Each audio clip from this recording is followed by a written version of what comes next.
Good evening, everyone, and welcome back.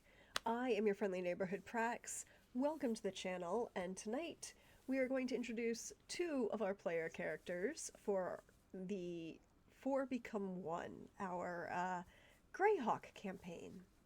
And so, first, I'm going to let my dear, dear, wonderful friend and fabulous player number one up on the docket today. Hey, Lynn, welcome back. How are you? Oh, good. Excellent. Happy to be here. Excited to see what shenanigans each one of us gets to on our separate little thing before we all kind of come together and put all our troubles in one area. Mm-hmm. All the troubles in one place. It's like putting all your eggs in one basket, kind of, maybe, sort of. But I am your for. Thank you, everybody, for being here. Thank you, Lynn, for being here.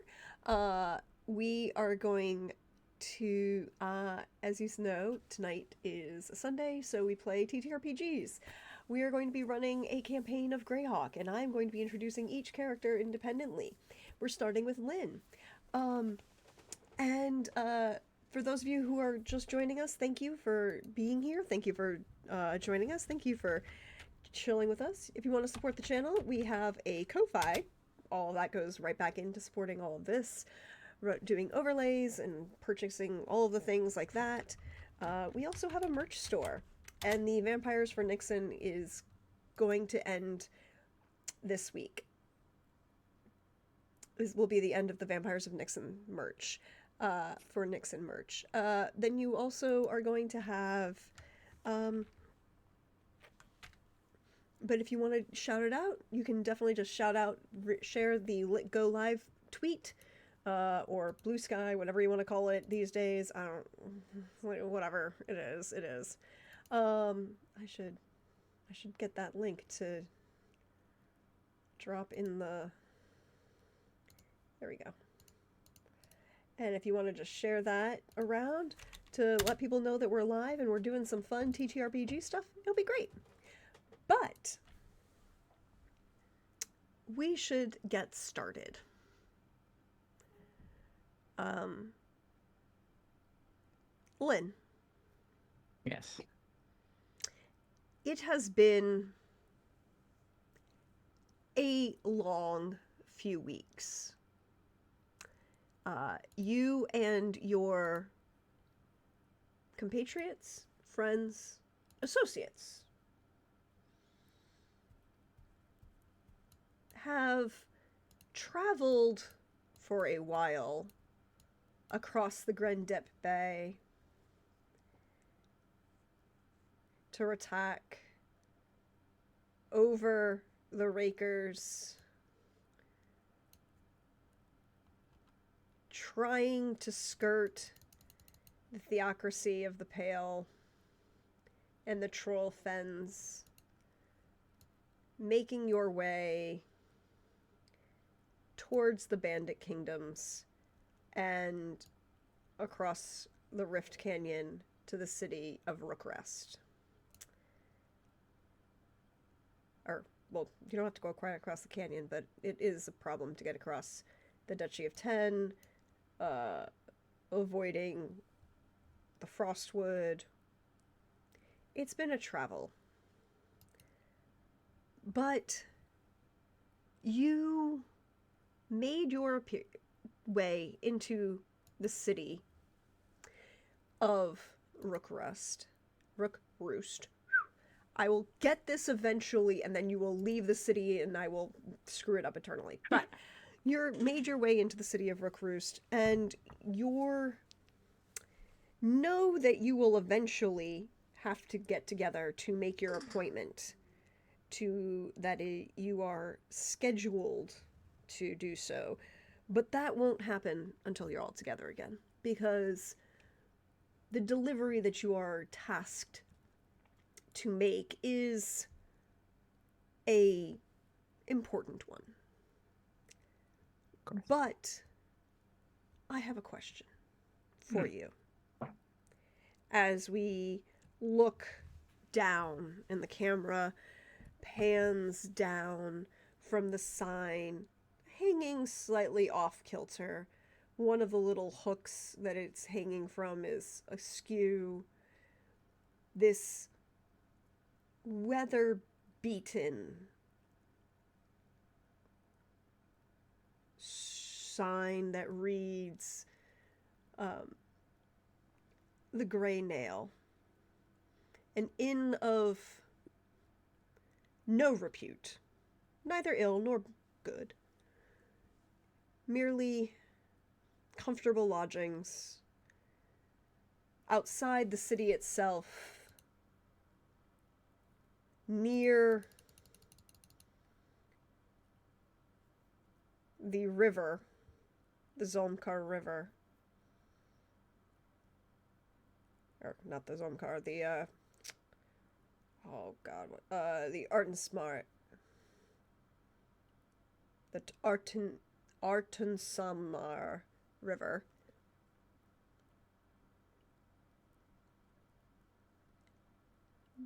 The trees of the Fell Reef Forest kind of loom heavy in the background. There's a weight to them. It's cold. Winter is full deep, and yet there's no end to the gray. There's no snow. There's no uplifting false sun that everyone thinks will be great, and then you realize exactly how cold it is. No, it's just gray and dark, and at the end of the day,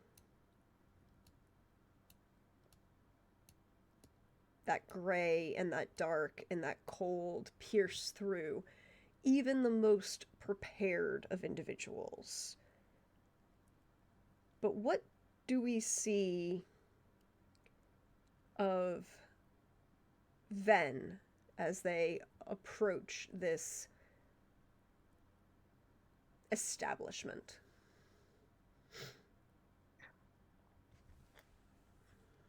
Ben is a kind of a feminine presenting half elf, dark skin, purple hair, um, wearing gray, olive, fairly like they don't look super worn except for the canvas vest that she wears Mm-hmm. under her cloak, but yeah, and she has a staff that she is almost finished on carving. It kind of has the vibrancy of like something that has been felled and carved into within the last say year or two. And they don't look more than like I'd say like 18 or 19 at this point. And about 5'3". So here's an important question. You said half elf. Mm-hmm. So we're talking 18 or 19 half elf, or 18 or 19 physical appearance? Physical appearance. So that indeterminate age that not 100% sure. It's enough for the age where like, older people kind of will not take you entirely seriously. Mm-hmm. But this leads to my next question. How do you... What does this... what's the word I'm looking for in English? Tavern, right? Mm-hmm. This tavern, this inn, way stop, really, more than anything else. The lights in it are bright and kind of gleaming against, well, what little not snow there is on the ground. How does Venn feel about this?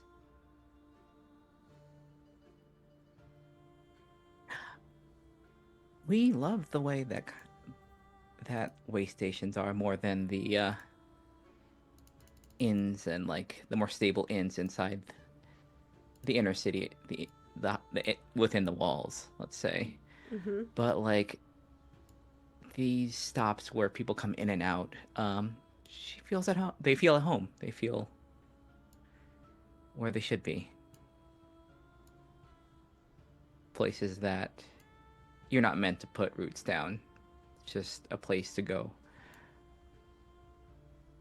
before you get to another place. A pause, as it were.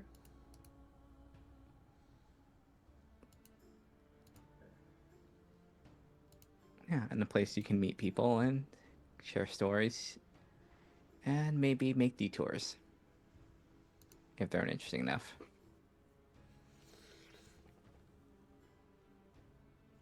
The day has been long. Your compatriots have all agreed that they will meet you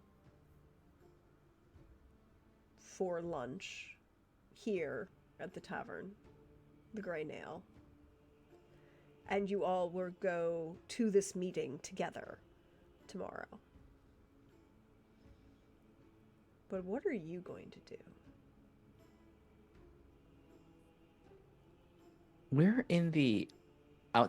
on the outer wall area, correct?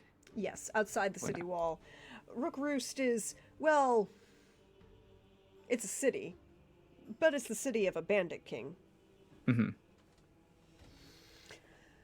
It has fortifications, mostly a palistrade and a wall built of timber, felled from the woods to the northwest.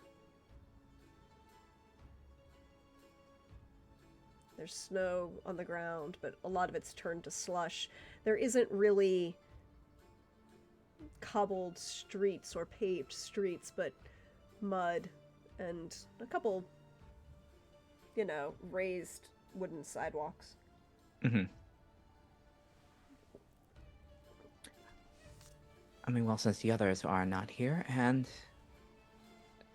they'll have to be drinking, I certainly don't want to. We certainly don't want to get ahead of ourselves. Of lesser constitution than they do. So you know what I'll do? We'll do what we want to do, and what we are like to, and what we are charged with, which is just wander around. See, it's been a while since we've been here. When was the last time you were to Rook Roost? To our memory, it's probably been about over a century, give or take. A century. Many things could change in that time period. Things do change. Some things stay the same. Some things you come back and they're not the same at all, unrecognizable almost. Yes. Like that inn. That inn was not there. There was one down the street that was in much worse shape. So things have maybe improved in certain ways. Definitely Things seems have to gotten have, at worse. least.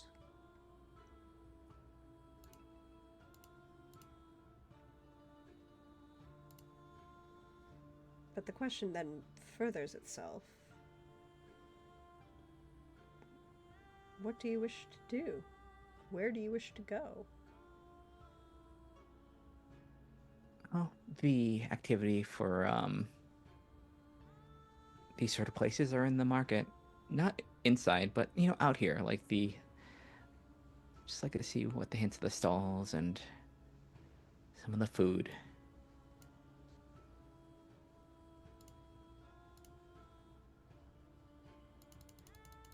And if there's anything, something small I can maybe add to my little collection of little trinkets. There are a number of stalls and tent-covered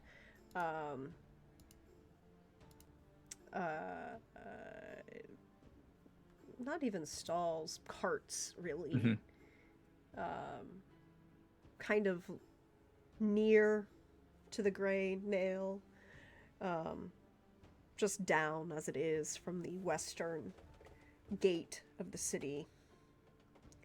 A good location you can probably see from the upper floor of the inn, the actual gate itself, and but the number of people who kind of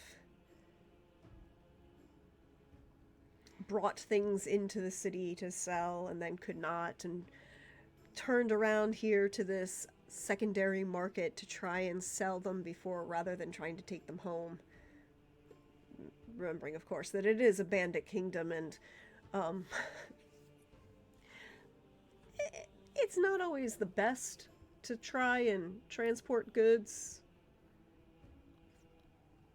without some stability. Mm-hmm. A little protection, insurance, that sort of thing, you know.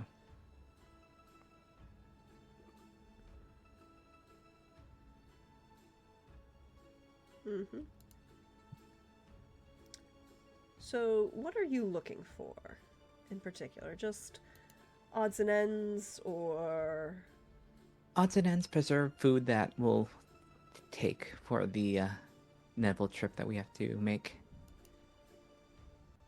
Or okay. see what fate brings me. And they will put on their walking stick, they will festoon near the top of it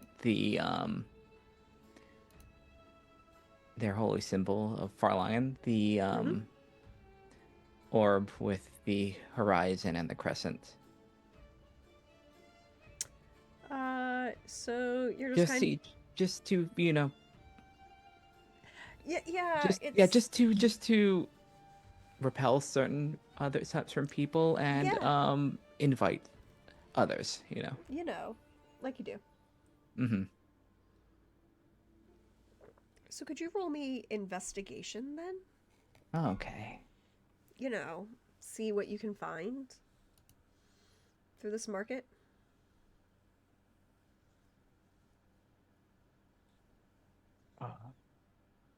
20.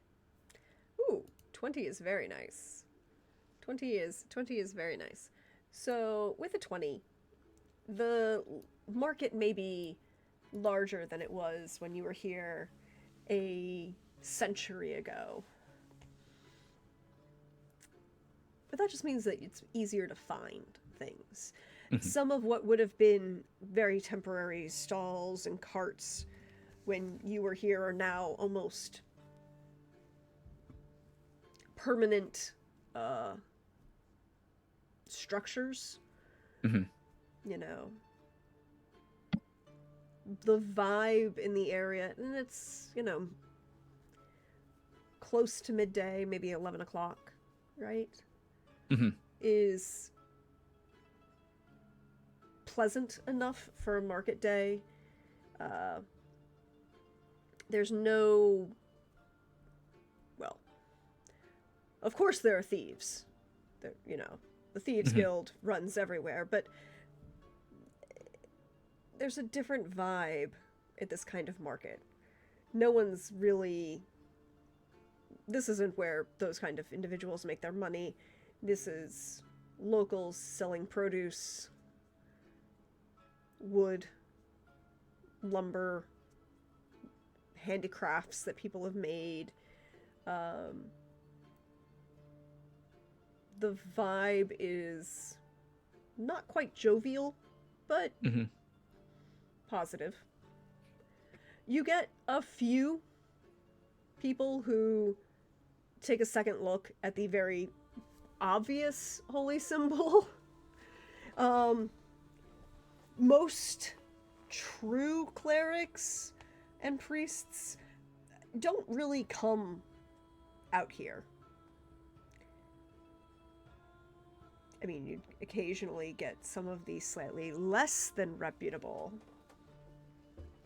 agents of the divines. But a no one's going to try and mess with a individual who feels comfortable enough to publicly declare their affinity and allegiance with the Wanderer on a city, on a street outside of Rookroost. And you can find pretty much anything that you're looking for. What specifically are you looking for? We're looking for dried fruits mostly. Dried We're gonna be fruits. dealing with a lot of. I mean, my friends, our friends will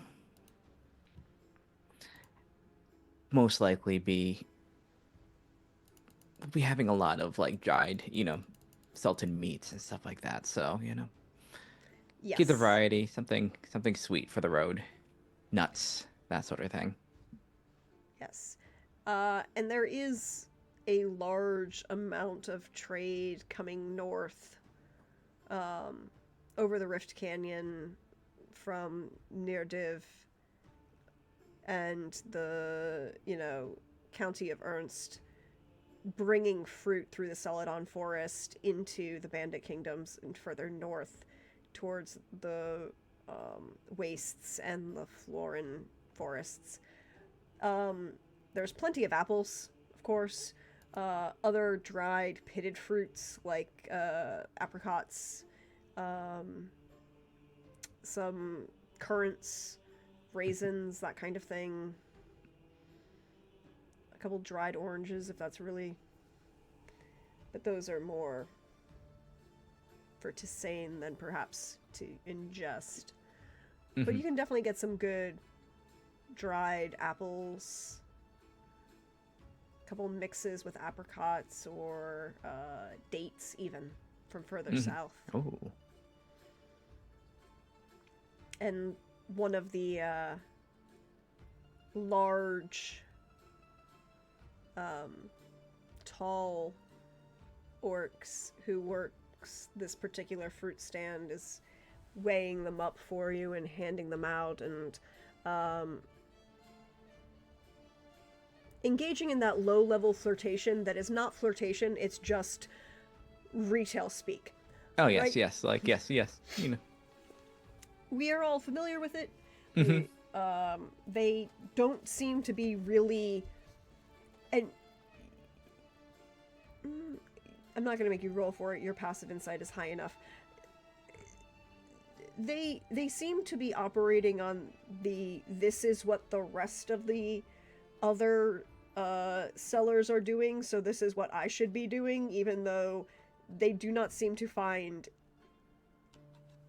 any of the various humanoids in the area, mostly humans, although a few elves and half elves, and one or two dwarves as well, at all, uh,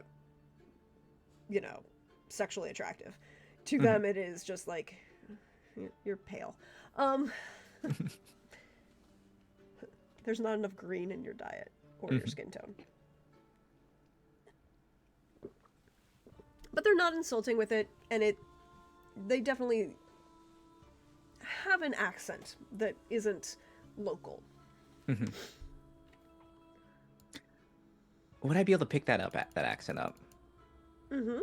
You could definitely tell that they have an accent that's not local.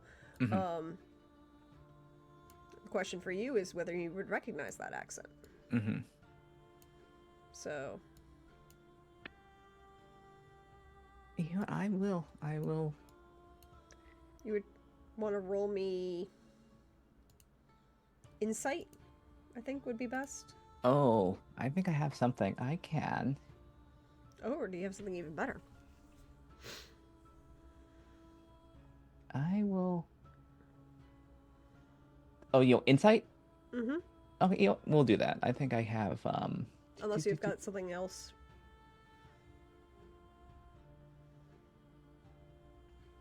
No. But I have an advantage on that, so like I can. That's good. Or no, I don't have that. I have 12 for Disney, so 14. 14. 14's good. Yeah, he definitely has an accent that very much sounds like they are from. Oh God, I can't ever say it. Hold on. Hold on. I need to be able to say.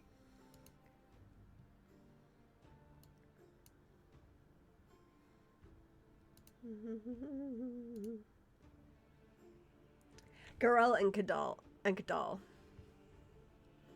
The city of the Orc Horde. Because, of course, there is a city for the Orc Horde.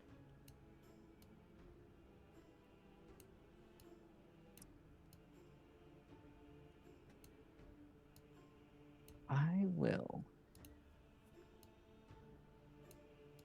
Let me just double check. One second. Do I have that?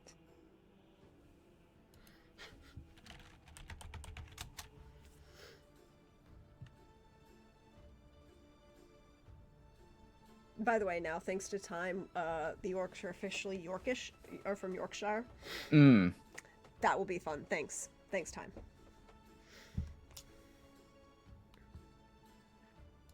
You know, I will say that I'll take one of those things. I haven't necessarily got all the languages sorted, so I'll take that as one of mine. Okay. Yeah. And places aren't enough. Haven't necessarily. Well, you have one of the languages you speak is going to be the northern dialect of Common. Mm-hmm. But that but that Orcish dialect as well. Certainly. Mm-hmm. And we'll just say, how goes business? I mean, if I hadn't have already said I'd made it Yorkshire. Susanna Grace, I need you in my ear at the moment.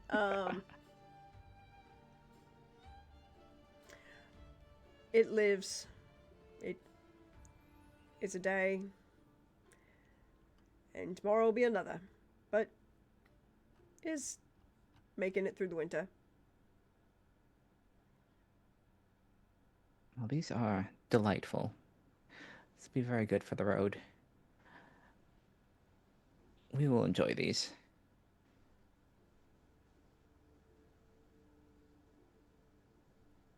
I hope that you'll be able to get as many of these fruits here and sell them throughout the winter. And we hope that you remain prosperous here.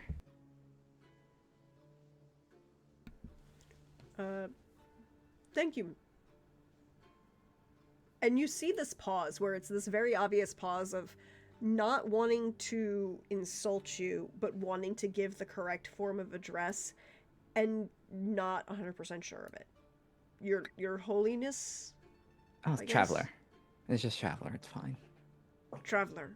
Right. Thank you, Traveler.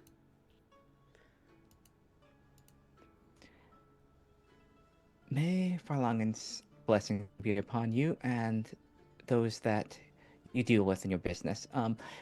If we could, Bodyfront, do you know any place where we could find cobbler of some sort for the shoes have become worn? He kind of tilts their head large, blinks at you for a moment. Round the other side of the market, down near the river,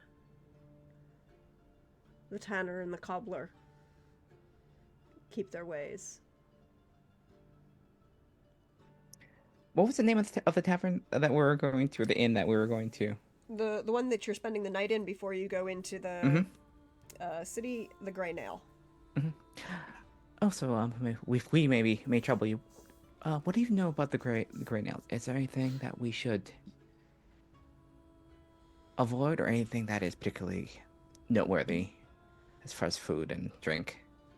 Avoid the special. Huh? Avoid the special. Oh, what is the special? Just never read the special.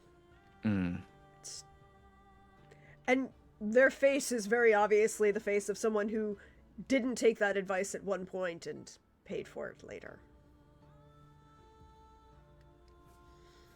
Well, Meat's thank you. good. Hmm? Cheese is better. Ooh. Oh, see, that is good information. I'll get those things. We'll get those things, and then we will save the special for wager of some sort. You know, Mm-hmm. gotta have some fun here. Before we all in the wilderness again.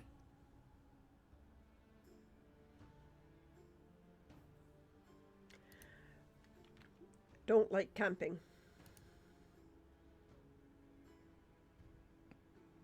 Well, it's pleasant enough if you do it enough times. You spend most time on the road, get used to it. Becomes just as comforting as a roof over your head. And the sight is always different. But we're built that way, so.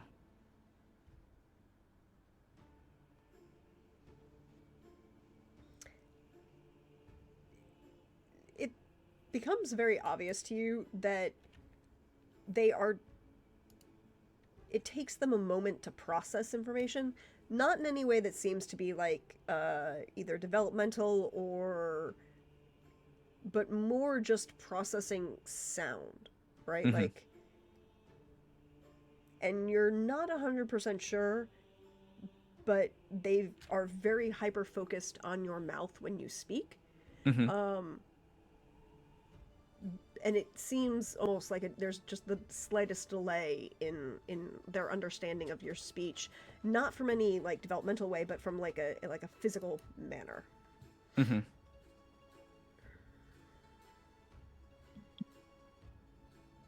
Oh, they'll be like, oh, are we doing it again? And they kind of blink. Are we doing it? She's very like making sure the mouth makes that noise. Mm-hmm. Okay. Oh, I guess you're talking. That's Oh, what you good. wanted, right? Good. Good. Oh, okay. Good. Good.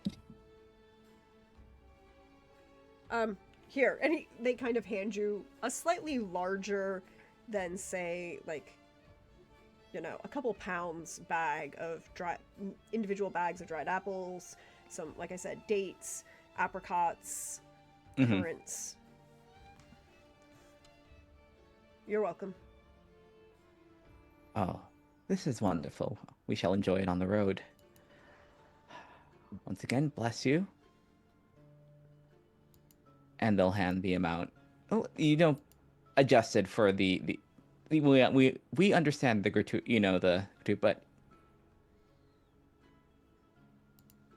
money isn't necessarily like what we're interested in, and we'll pay to keep good fruit shops available. Said 2 silver.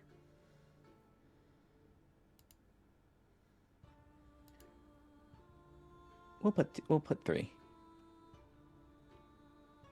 It's going to be a long trip. It will indeed be a long trip. We can spend our money however we want without the others. Also true. How much they? Some of them make faces when I do this. When we do this.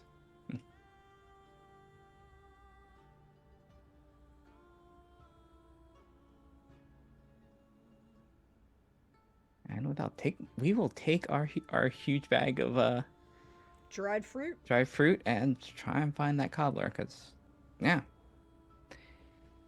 souls are a little worn. Can make do, but it would be nice for us to have some brand new boots to break in. Okay. They gave you directions, so it should be really easy to just find Mm-hmm.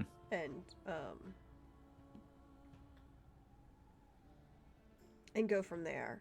Um, And as you wander through the um,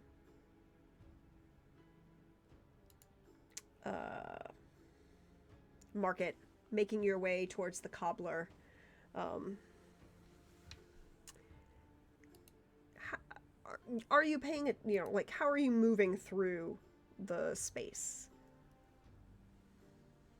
We're kind of just half trying to find, trying to find this location and half like kind of people watch. Mm-hmm. And it's like, it's what you do.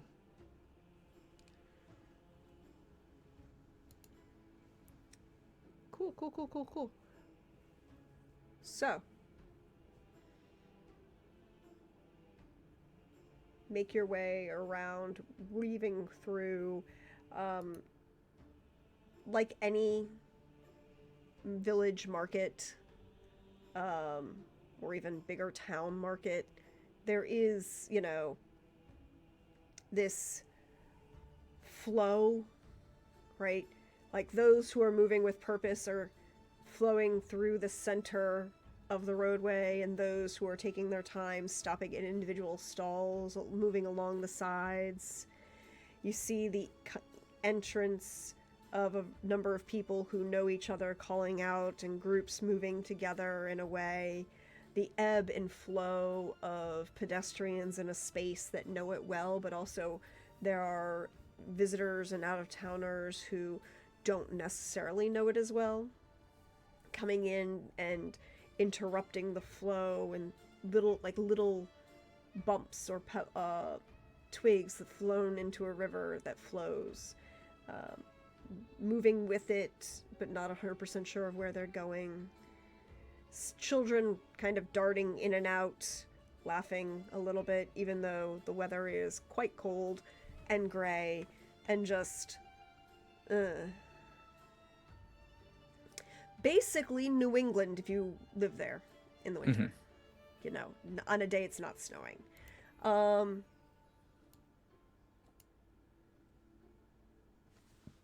Excuse me. You can see the different and smell the different wares and food that people are selling, the different level of prepared foods, but also ingredients for people who wish to cook. You can smell, baked goods for people who wish to, just like have that street food, grab a bun and go. But as you make your way further towards the river, towards the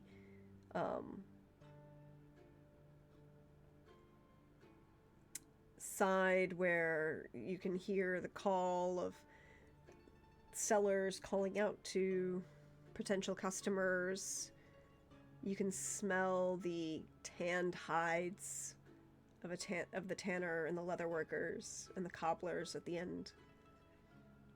There are fewer people once you get to this end of the market. Most of the people who make their way here usually do so with purpose, right? Like, unlike modern day, shoe shopping isn't an impulse buy at this point in this particular place. It's a planned event.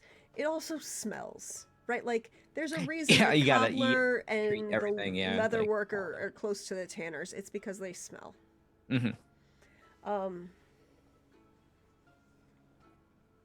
And it's the reason they're outside the city walls. Because of a variety of reasons. But as you make your way towards the cobbler, it's a permanent building with a sign of just a shoe. It needs to be painted, but it's not falling off the signage or the wall or anything. It's just, a little faded from the sun and weather. Nice buckle shoe, even.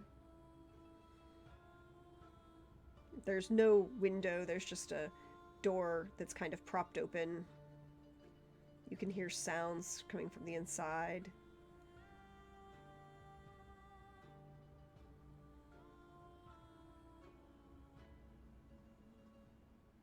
As you make your way in, there is a dwarven woman standing on a box just to the left of the door behind the counter.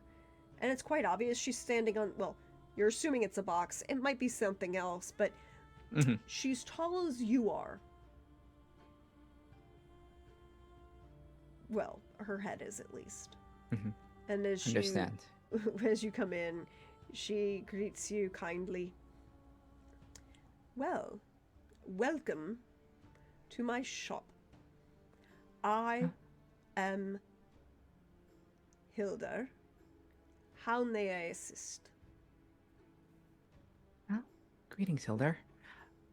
We were wondering if we could trouble you for a bit of time and stock was available for a little bit of a last rush fitting. Of course. What do you need? Winter boots. Outdoor With wilderness. Spikes or without spikes? Yeah, we'll just go with spikes. Of course.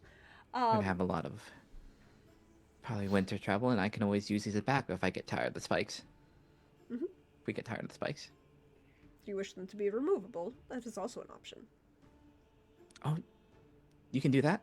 Yes, of course. Oh, delightful. It is better than having two. Than having to have one or the other? Yes, it's much Rather better. than having two pairs of shoes. Yeah. Yes. All right, then.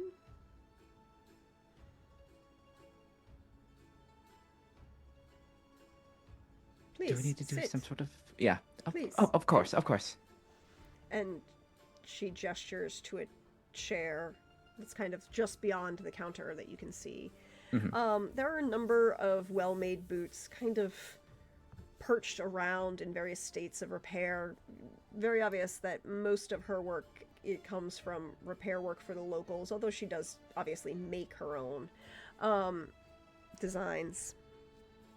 And as she leads you to a chair, there are a number of chairs of varying heights, and because I want to, and because I think it's hilariously funny and I think it's appropriate, and something you may not see anymore frequently in places. As you settle in one of the chairs, she slides up on a stool with a slanted bar and pad in front of it. So she kind of perches on this little stool with wheels and brings your foot up to rest on this pad. And as she does so, she's taking measurements and an impression of the shape of your foot. I think before we before Venn sits down, I think Venn, if there are chairs of they're gonna sit in like one of the chairs that is size for someone Yes. smaller, like a size smaller. Ah. She And it does just not looks comment. awkward.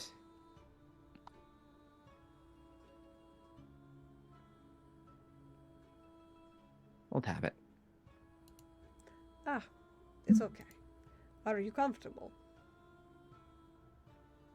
Yes. Very well. Colors.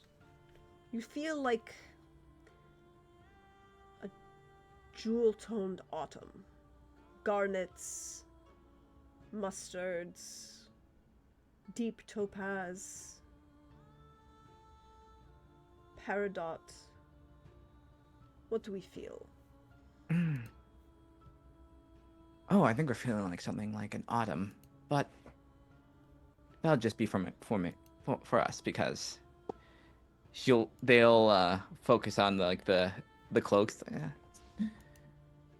No one's really gonna be seeing these, but I appreciate it for myself. And that is the most important part. Of course. At the end of the day, it is about what is important to you. So,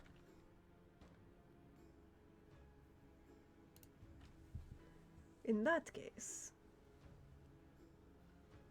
I feel that it is important to look at things as they are.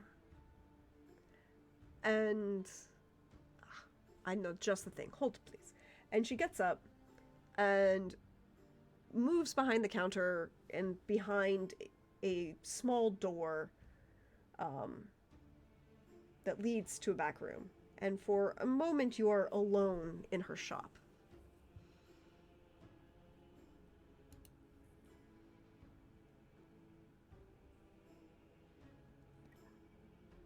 I think now that we've sat in this chair, it's becoming apparent that it is not built for someone of my size, and I think we will shift. Mm-hmm. How does this look like a new place or a like kind of like one that's kind of like lasted? It looks like it's lasted, but it looks well maintained. Well, like you can see a couple layers of paint on the Mm-hmm. floor, right? Like they're, it's cleaned, it's polished. Things look good. Mm-hmm. We In will look around, just kind of like walk around Mhm. the establishment, just, just kind of look at anything that seems more than like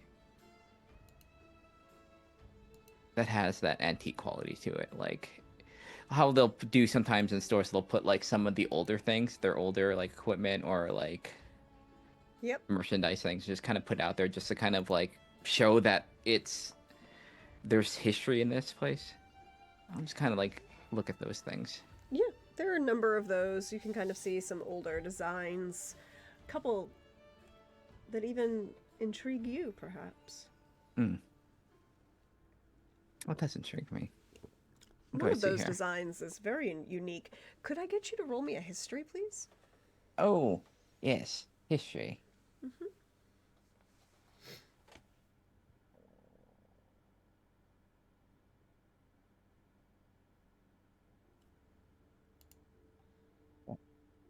22. 22. So funny story. Um, it very much looks like something that you're familiar with, Hmm. but you haven't seen in, well, perhaps a couple centuries. Ooh. Mostly because they look like the boots that were issued to the Imperial Guard of Seoul. Hmm. Oh. Well maintained, polished, but that deep red and very unique shade. The very intricately designed side closures that wrap all the way around to the back side that kind of stagger on an A line Mm-hmm. meant that they would be easy to wear. You could wear them mounted or not. But they would also be less likely to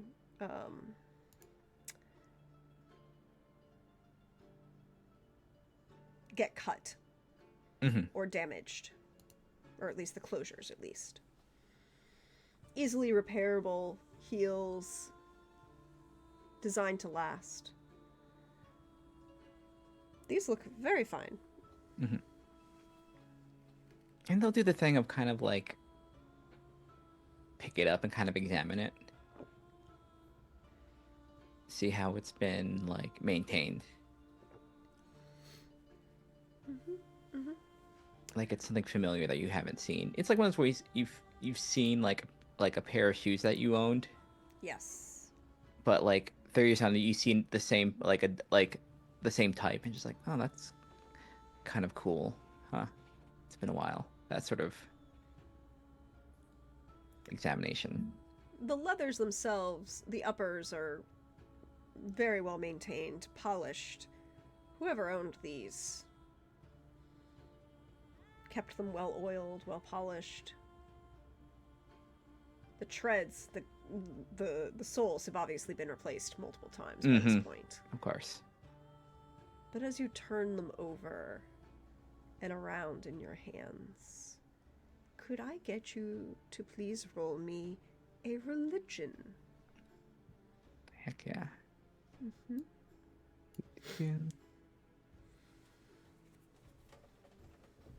Are you on the sheet? There you are. 27. 27. Ah, thank you. Because I decided one thing very interesting, Venn.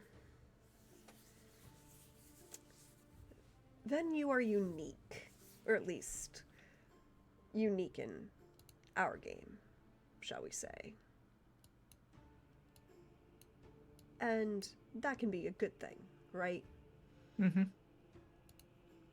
But you've had a lot of experience. A very large amount of experience. And as you've turned these over in your hand, you see a couple marks. Marks of the new cobbler replacing the old soul. Mm-hmm. But for a moment, that's not what you see. What you see instead is a twist of the light. And as the light twists, there becomes a different sort of image that emerges. You see an original mark from the cobbler of the Legion that would have made these. When was the last time you would have seen that?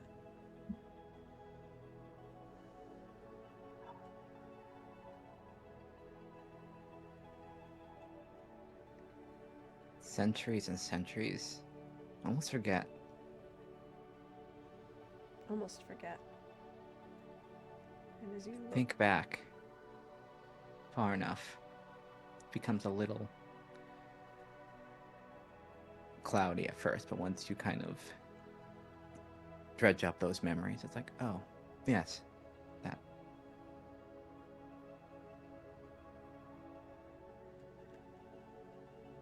and you're not standing in this shoemaker's anymore. It's a tent. You can hear the night sounds from the plains off. You can hear forest animals.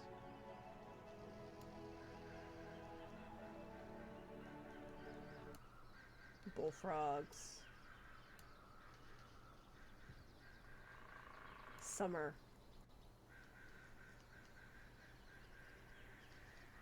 You're on campaign somewhere.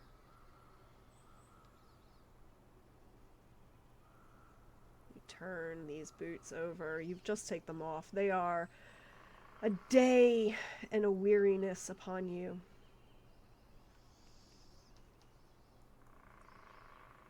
And the camp is mostly quiet. The numbers of the Legion are spread out. Hasn't been a fast march, but not a difficult one. Through well-maintained, well-ordered territory of the Empire, there's no reason to be concerned. Can I get a perception check for you? Ah.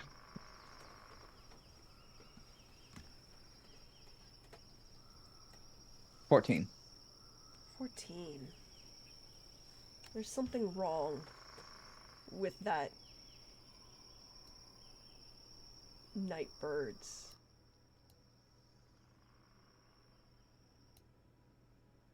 the wrong call. There's something not right. And as you're turning your shoulder, turning to look to see what is not right, I get to make an attack roll with a javelin. Oh.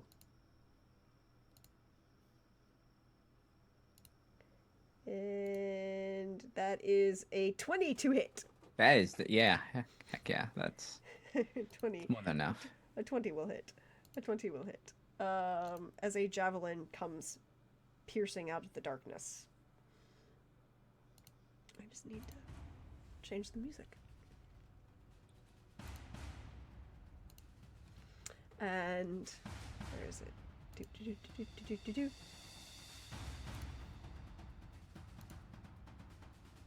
Why is it double rolling everything? 8 points of damage. Ooh. As the javelin pierces out of the night.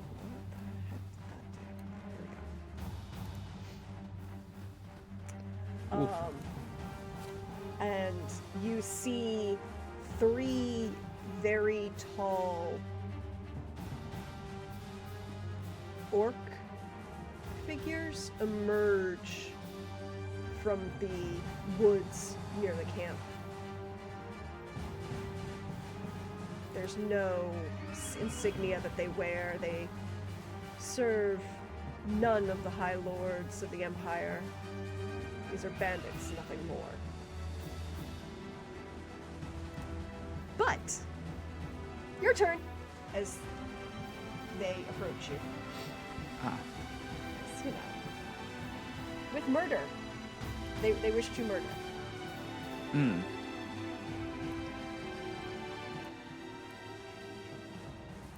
We will stand up. Winston Payne yell out. We're under attack. Raiders. And we will reach for still the same thing. Yeah. Quarterstaff.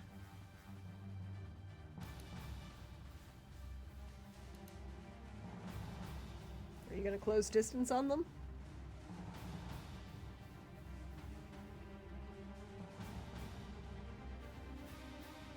We will not. We are one person here. Yeah, We should. unfortunately. We'll dislodge the javelin and then hurts. And just kind of wipe the sweat and brown hair from my eyes and just take my quarterstaff, point it at them, and just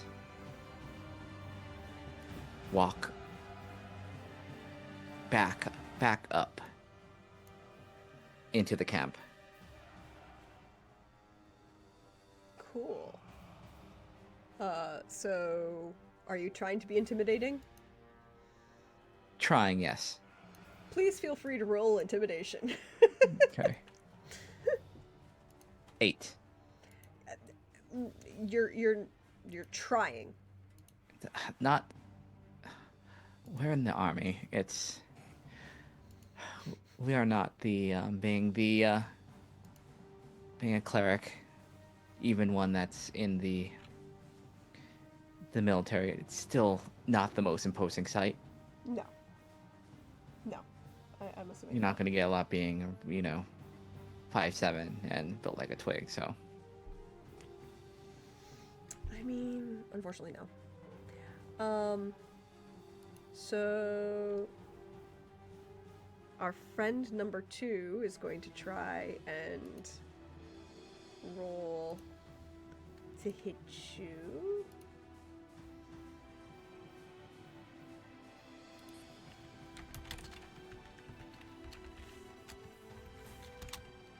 It's a 21. Oh boy, yeah, that definitely hits. I apparently am rolling well. That's fine. For another 8 points of damage. Oh boy. And another figure who is with them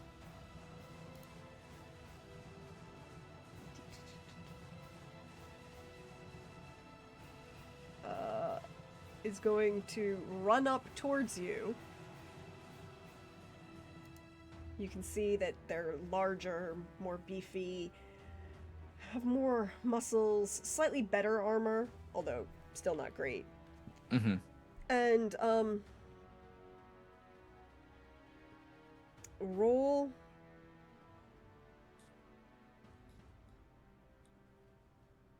that are going to swing their great axe at you.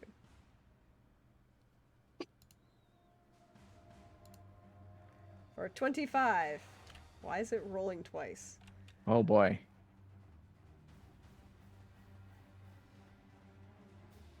I'm assuming the 25 is going to hit for 16 slashing damage. Oof. Wait, what the heck? How is that? Oh, that shouldn't be that. Oh no, it's 1d12 plus 4 plus 1d8. Oh yeah, that's right, because they have Grumish's Fury. They're a very angry orc swinging at your head. But as they do so, you can hear sounds from behind you as more, and the cry has gone out. The army is moving. You can hear the Centurion shouting formation calls, moving the entire troop. And now you are not alone anymore in the darkness. Mm-hmm. But your turn. How closely are they? Are they relatively close to each other, or are they kind of spread out? I mean, one's up in your face, and the other two are kind of like, I would say like 10, 15 feet off him to the side. Mm-hmm. So a very nice little cone shape for you if for reasons wanted to know that. Mm.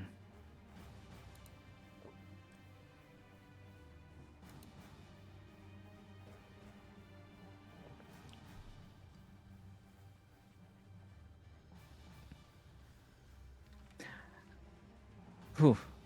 Not built for frontline. That's why we are in the back. We are support. Who knows why we're out here? But we'll do what we can.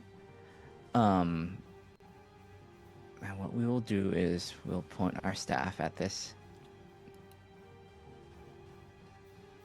orc in front of us. Mm-hmm.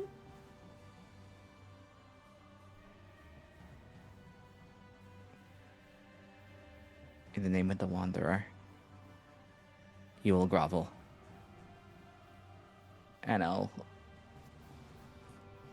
I'm casting command. It's a wisdom save, right? Yes. Fun fact. He gets a wisdom save for a 17. Does not. Go right ahead. You're forcing this, so he will drop to his knees on his turn to grovel. Because command, correct? Or does he do it on your turn? Let me see. Suggestion is on his turn, I know. Yeah, target must 16 or on the next turn. Okay, so on his turn, yep. Yeah. That's okay. And what we'll do is we'll raise our arms, staff in front, and then just kind of like wave it at the rest of them. And we'll back up a little bit, back up as much as we can until the others get here. So as you back up, the phalanx comes and kind of subsumes you in the shield wall. As they should, because, put the medic in the back. Same thing with your cleric, right? Mm-hmm. So the phalanx is subsuming you. Meanwhile, the guys on the side who threw a javelin at you, they're going to try and pierce the phalanx.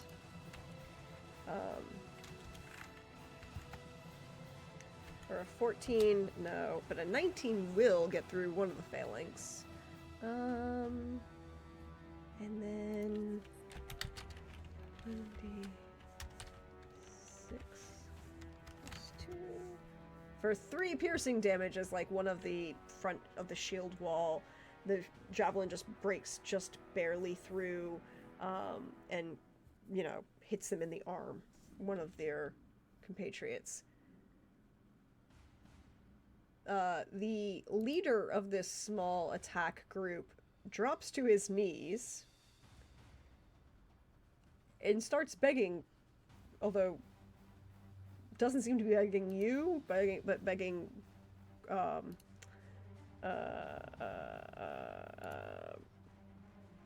Grumsh to, save them.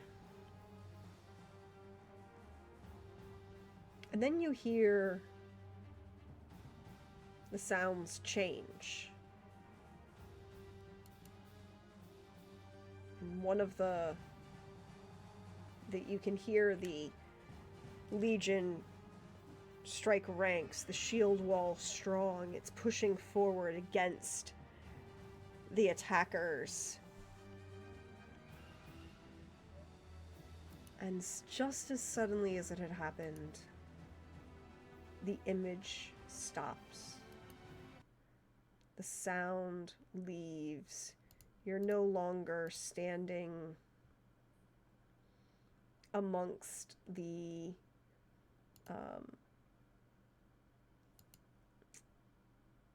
remains of the Legion, but instead back in this cobbler's shop, holding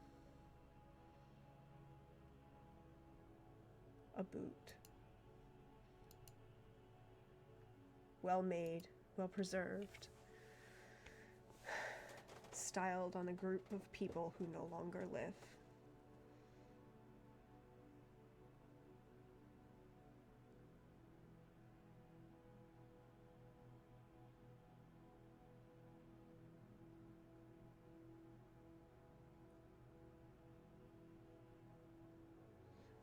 And you're still alone in this shop.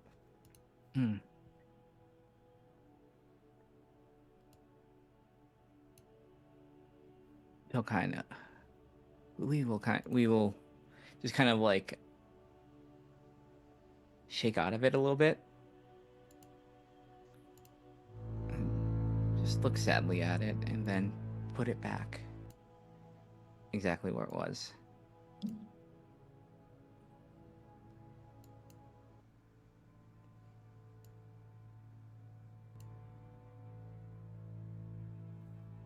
And we will just call out.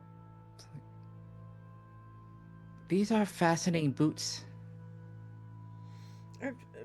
Oh, yes, they are. A little. I'm pleased to sell them to you if you wish.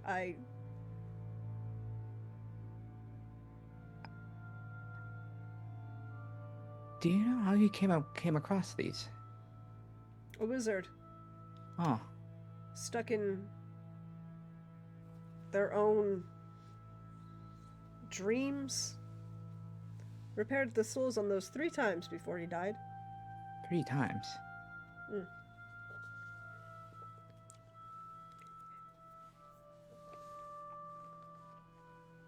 He was quite convinced that they were the only pair of boots that one should ever own. I don't know that I agree with him. They seem...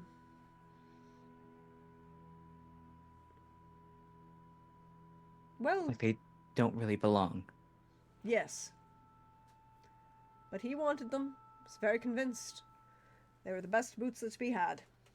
And they certainly are. Certainly more of one of a kind than they appear.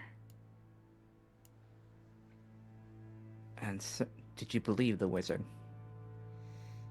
Well, he did enough parlor tricks. And he paid his bills on time. Do you know what happened? Well, This wizard, have you seen them recently? no, he left the boots with me. Hmm. Has not been seen in good 5 years now. Hmm. I, only 5.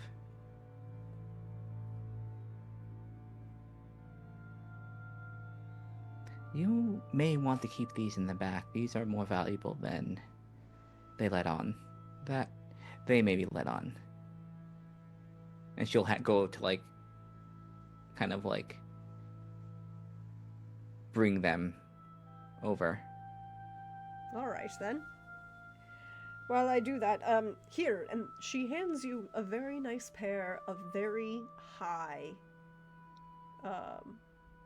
dark leather boots, etched with various leather stamp etched work, various woodland, vines and kind of like oak leaf clusters. Ooh. Picture LL Bean duck boots, but make them fashion. Mm-hmm. So the soles, everything from below the ankle is practical. They're lined with fur. They are laced up all the way to the top of the shin. The soles are durable, strong, and you can see where she's attached a set of spikes to them. But the treads on the boots themselves are in and of themselves just as nice, even without, you could definitely get some good wear out of them. I think that little bit of seriousness kind of like breaks over them for a little bit, and it's just like, oh wow, these are certainly quite handsome. You are extremely talented. Thank you. These will certainly last by my side for quite a long time. Our side for quite a long time. There's a questioning look, but she's not gonna force it. You're in right outside the capital of the Bandit Kingdom. Mm-hmm. No one asks questions, right? Like, in particular, no one's gonna ask questions about who's who or where they're from. Can I do something on the boots also? Or just want to... She said wizard. I'm just going to check detect magic if there's anything magical about them.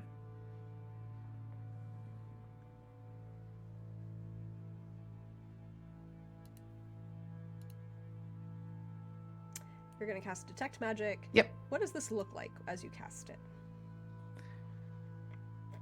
It's mostly... They'll bring it up to their face and just kind of like have like that look of where like everything except for these boots kind of melt away. And if they're looking closely, there's a little... Anyone that's looking at them, it's a little kind of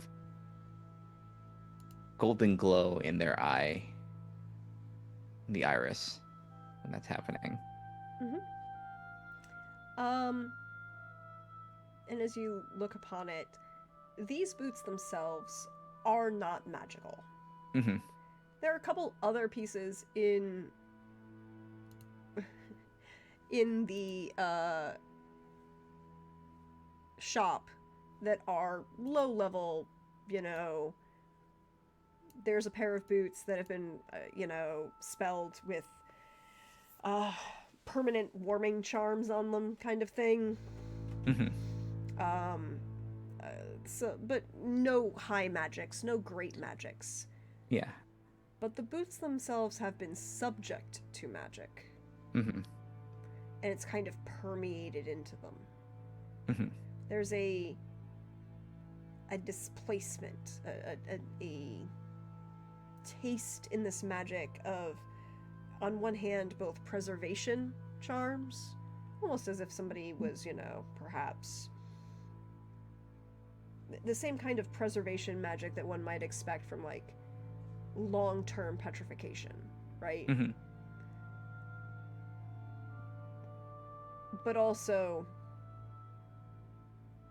some sort of displacement, either temporal or geopositional. Mm-hmm. But they've been touched by magic, but they themselves are not magic. Not magical. Yeah. I mean, beyond the fact of what the leather used to be. Yeah. Well, when wizards are in the conversation, you always want to be as careful as you can. Yeah. And depending on what was on them, could have been extremely valuable. Mm-hmm.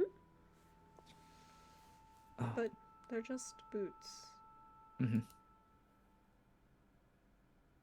These boots have been around all sorts of magic. Whoever owned these was quite practiced. Yeah. I guess. At least he pays on time. Hmm. And if you ever see them again, could you tell them that a cleric of Farlangen would very much like to meet them? I'll make a note. Thank you. You've been so helpful. But yes, these boots, you should keep them very safe and secure. I mean, you could always replace them with a new version out there, but these particular ones, should be kept very safe. Because I doubt there are any left. They are quite old. Quite old. There's a nod of understanding. Not that she quite understands. She doesn't know, doesn't recognize. Mm-hmm. I think it would be helpful. They think it would be helpful to Mm-hmm. But tell her. she'll give But your advice. These She'll follow are your advice. these are Sewell military boots. Original, so not replicas. I should go put those in the back room then. And you like see Uh, her... And then think I think as Mhm. she takes it, we will look them in the eye. It's like over 1,000 years old. The magic kept them this way. And like there's this moment of like holding them out in front of her, like, You are very fortunate. yeah, I don't know that I want sole boots in my... And you try for... And just this running commentary, that low-level commentary that's basically like, Is she uncomfortable about these boots, or is it like she wasn't uncomfortable about them until you told her what they are, right? Like, there's that slow level of like, do I really want boots of the Sewell Imperium that are for somehow still intact in my shop? You know? they're harmless. They but there are some circles that would consider them extremely valuable. Right. I'm just gonna put these back here. And just holding them out, that level of like, holding them in that manner that's like, did not know that these were really expensive antique originals. Now I know they're really expensive antique originals, and I have to be very, very careful with them as you move them, right? Kind of that level of,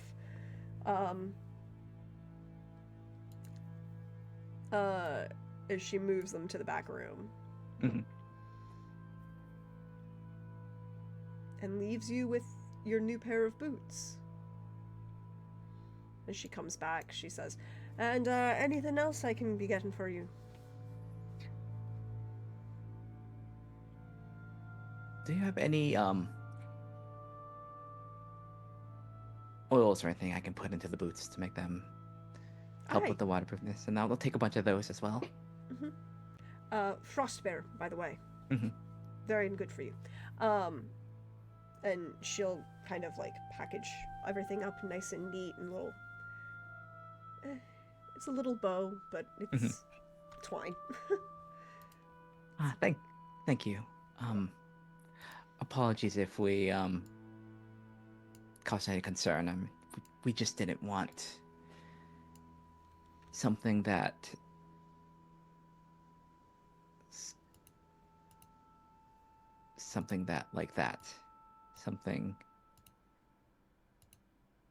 as valuable as that being left without you knowing. Who knows who could have bought it, and we figured that you would want the proper amount if it ever came to that. Uh, Thank you. I appreciate it. Uh, 10 silver for the lot. Oh, of course. Thank you very much. You don't These even are have to roll. wonderful. You don't even have to roll. She's giving you a very deep discount on these. Hmm. Or, but just based on If pure there's workmanship. if I ever encounter anybody that needs boots, if we ever encounter someone that needs boots, we shall recommend this store.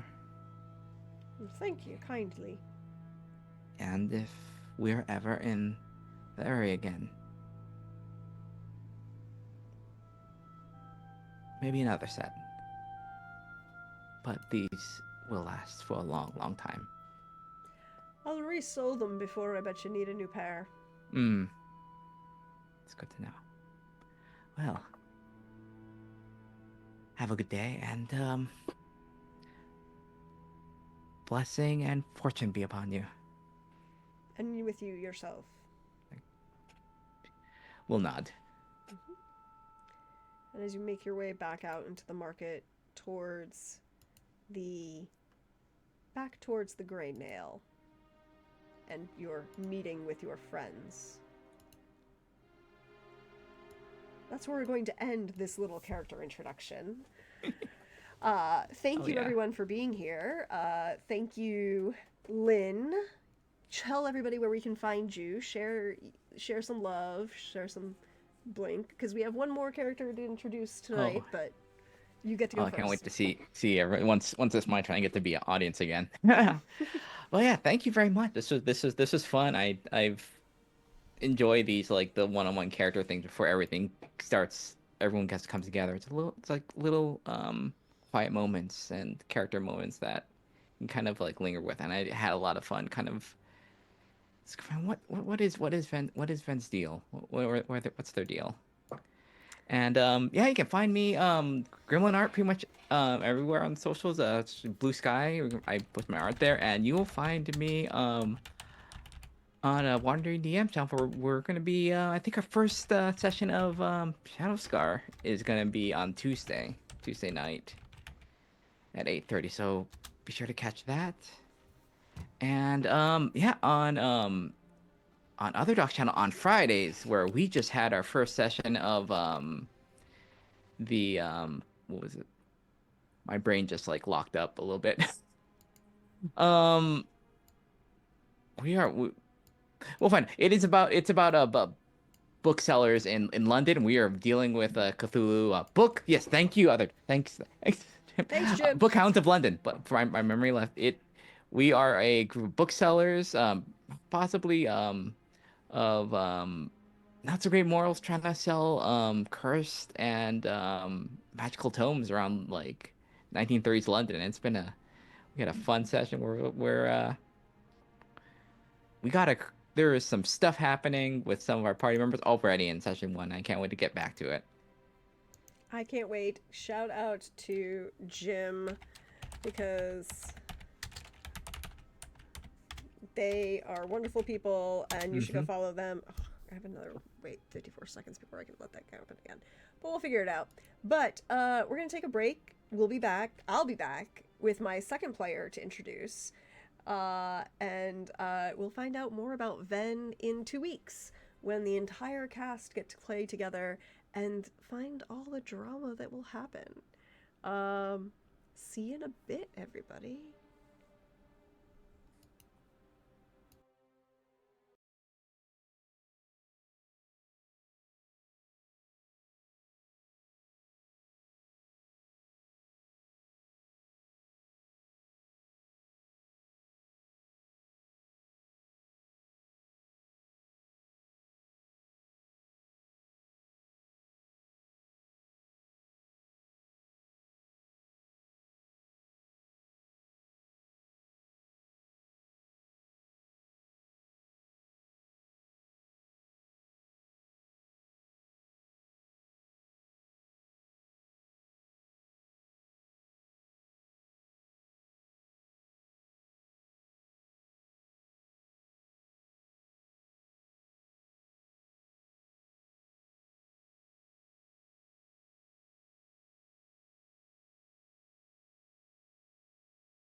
Hello, everyone. Welcome back. We hope you refreshed, you stretched, you bios, you did all of those good things.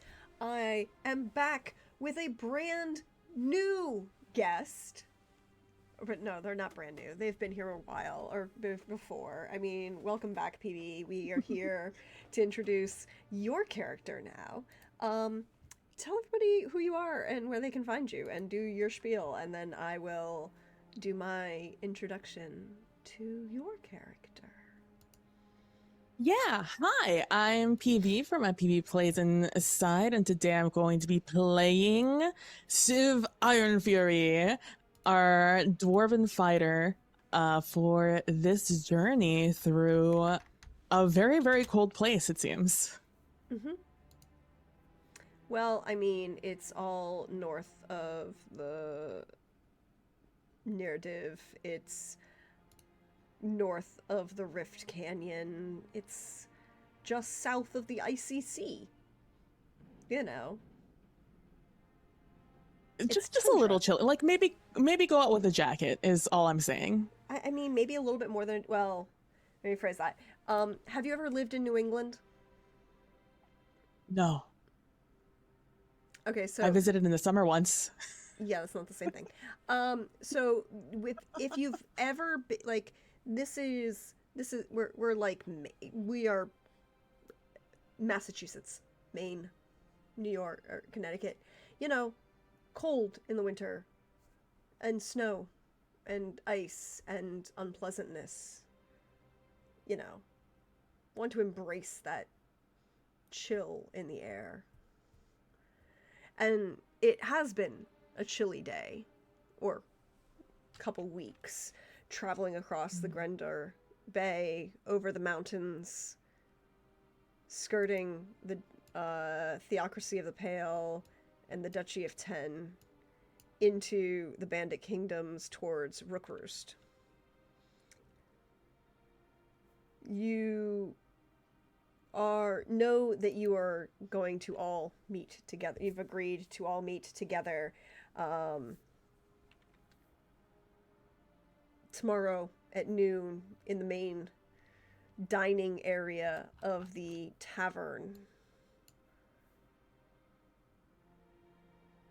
And your compatriot, friends, traveling companions, they've all kind of split off to do their own thing. What does the camera see as Civ looks around this way house about a little bit outside the city walls of Rookroost? When you catch a glimpse towards Civ, it's probably one of those things where the camera pans and then pans back and then pans where Civ is, and then it looks down and they see me down there at a solid like 3-6. They have almost like a bronze colored hair that is pulled back into a singular ponytail. They have you could just see some split mail peeking out from their heavy furred coat. Definitely just a fur that's been adjusted and tailored enough to be able to be worn without it flapping all over the place. The fur being something brown, dark, something that maybe we would perceive as bear hide, but maybe not exactly. If you're from certain parts of this area, you'd recognize it as maybe a different beast. But either way, it's warm. The split mail, if you get close enough and you look at it, you'll see that it's a little bit more... It's made to seem that it's worse than it really is. A lot of it, of the wear and tear, is more artificial, not in the way that it's supposed to to be look like, oh, I've definitely been out in fights before, but more intentional of it's actually made out of very nice material, and I don't want people to know when I'm in cities that it's nice material. But I'm also unwilling to go out in something that's bad. You know, that sort of deal. It's well taken care of, but again, hard to see with this large coat over me. And as you know, maybe other dwarves, maybe other gnomes, people of my height would be able to get a better view, but you know, the tall folk looking down upon me wouldn't really be able to notice such ornamentation. She's wearing some heavy boots. Definitely looks like she's ready to go out into the tundra. However, she definitely is walking with purpose towards a location with a not so much a backpack, but a large sack that she is carrying to someplace, somewhere. Someplace, somewhere, somewhen. To make your way through this kind of not quite market area outside the Grey Nail Inn. Could you roll me a perception? I can certainly try. 15. Most of this sounds, you know, it's, 11:30. People are making their way through the throng of the market. You can hear children calling out to each other, kind of laughing. It's gray and cold, but not yet snowing, and there isn't any snow on the ground. There's a damp chill that pierces through your heavy hides that you can kind of just feel in your bones. That ache that tells you the weather is going to turn. Won't be as pleasant in the future, or near future.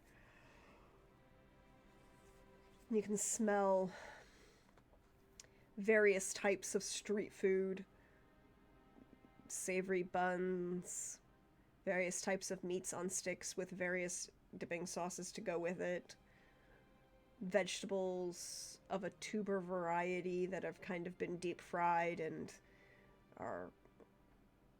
people are carrying in small brown paper twists. Where are you headed? I am heading to I got a tip off of where I would be able to find a smith, somebody who works in armor. More importantly, someone who has their workshop attached to such shop, with the intention of speaking to them.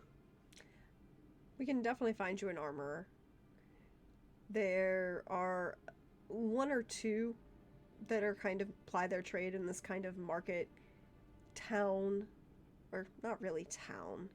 I mean, it's like the outskirts. It's a suburb, really, of Rook Roost, kind of grown up around this way station inn of the Grey Inn.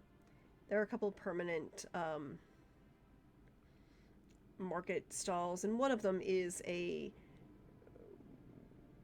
forge that does double duty for both an armorer and a more traditional blacksmith.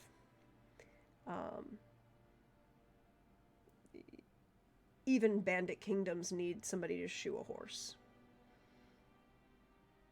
A farrier is the single most important of the non-eating jobs that exist. Absolutely. I mean, especially on these. I wasn't going to say anything about the cobbled roads around here, but they're going to definitely use a little bit of help. Just a little bit. Cobbled? You just found stones in the dirt walkway. It's not cobbled. It's not even pretending to be paved. Maybe Oh, inside the city itself, but out here? but not. Maybe someone should probably talk to somebody about that as I make my way, like I said, very single-mindedly, heading to this location. Although the aromas of the food are very tempting, especially at this hour, but I have a task I want accomplished, and so as I make my way to this sort of duo blacksmith shop, I come in, open the door, and I look in, looking for whomever runs this this business. Well, you hear.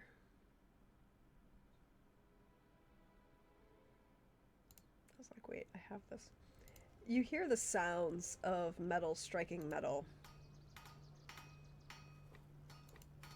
And see off. There's a bit large central forge, and there are two, like, working anvils off to either side. To the right-hand side, you see a large individual half-orc of some persuasion. They're obviously not full orc, but they don't look like their other parent was a human. Mm-hmm. Some sort of half-elf, half-orc combination going on, perhaps. Complicated family, obviously. And then on the other side, the anvil is lower, and that half-orc individual seems to be making a large amount of nails. God damn it, Jim. I'm not using that term, Jim. We're not using it. Moving on.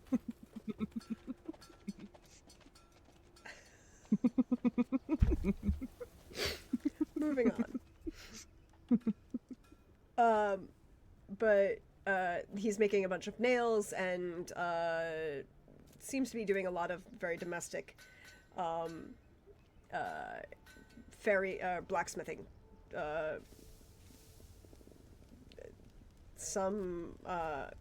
Currently making nails, but you see some daggers, horseshoes, a couple farm equipment.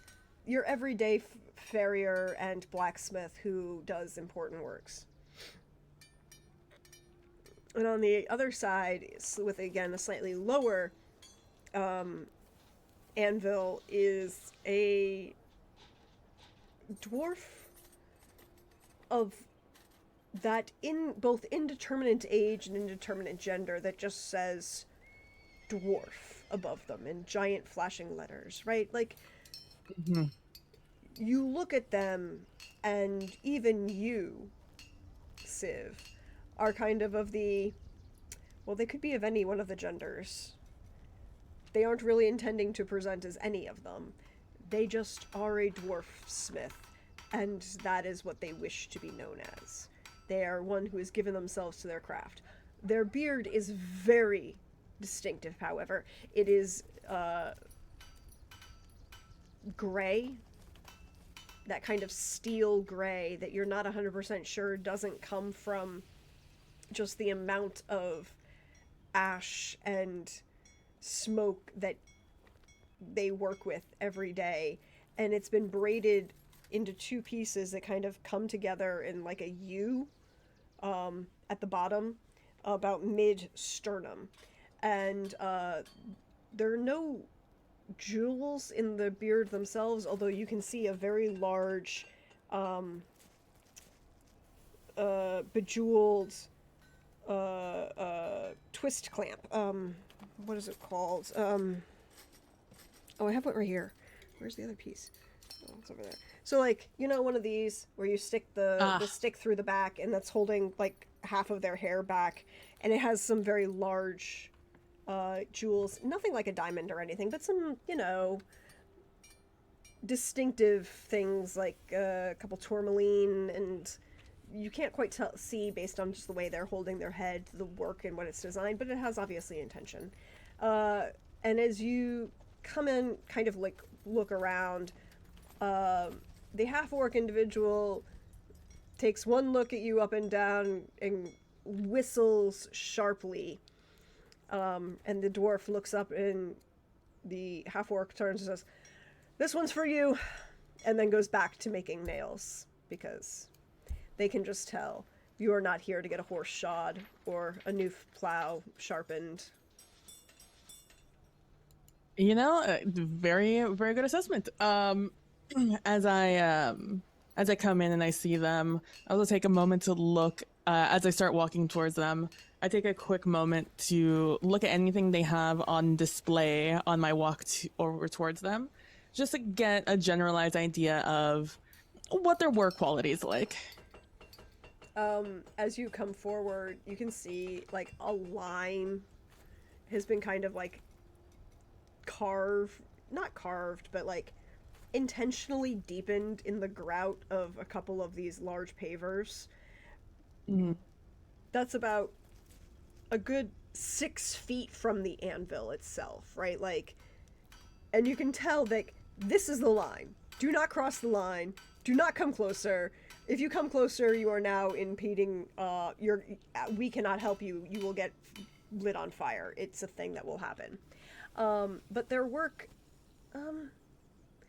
you are a fighter, and you are, you know, in addition to wearing armor, have to have some level of, like, maintaining it. So I'm going to say... Would it help if I told you I have proficiency in both smith and leatherworking tools? Smith. Give me a smith roll. That would actually be very useful. I was like, wait, there has something else. There has to be something else here. 22. 22? Or 22. With a 22, their work is damn good. Like, this is a master craftsman. You are not sure why this master craftsman is out here in the middle of bumfuck. Far from any of the major dwarven settlements. Also, I get it. Not inside the city walls of Rookroost either, right? Like, this is this Elwer, but they are a master craftsman and could, you know, you're pretty sure that someone like this could be a guild master if they wanted.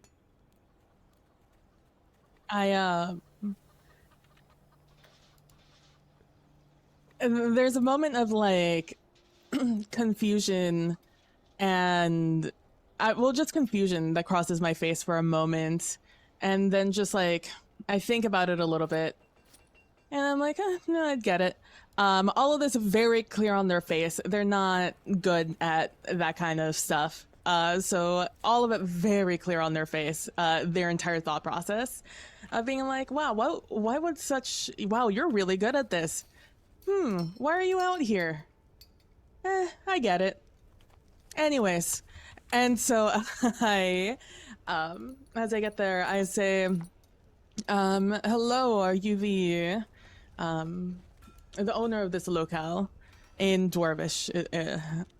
Yes. And they kind of raise an eye. Do not stop working on the, buckler that they seem to be repairing.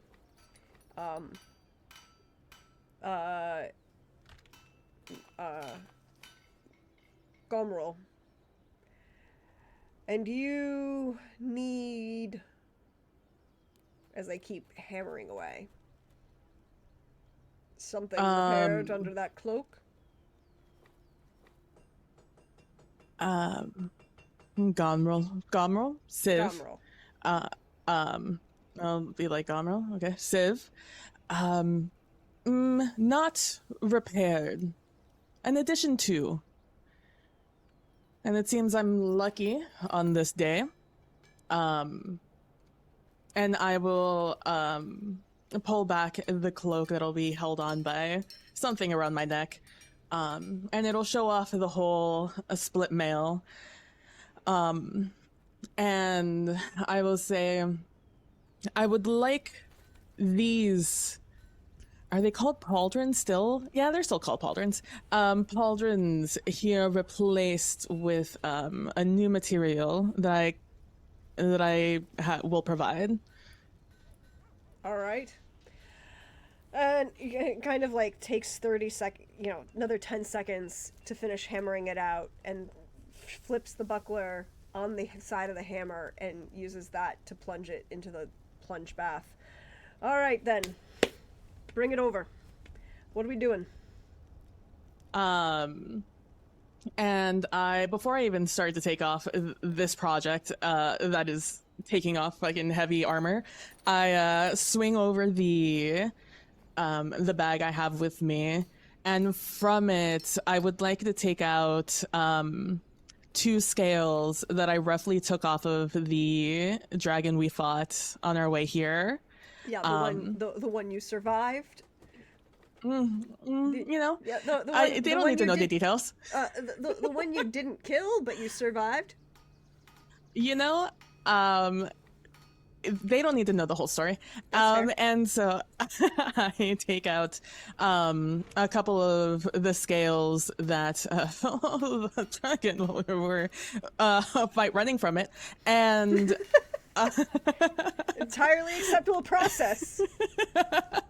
and in the process that I just collected what was there, and to see what would be able to be used, because I'm small.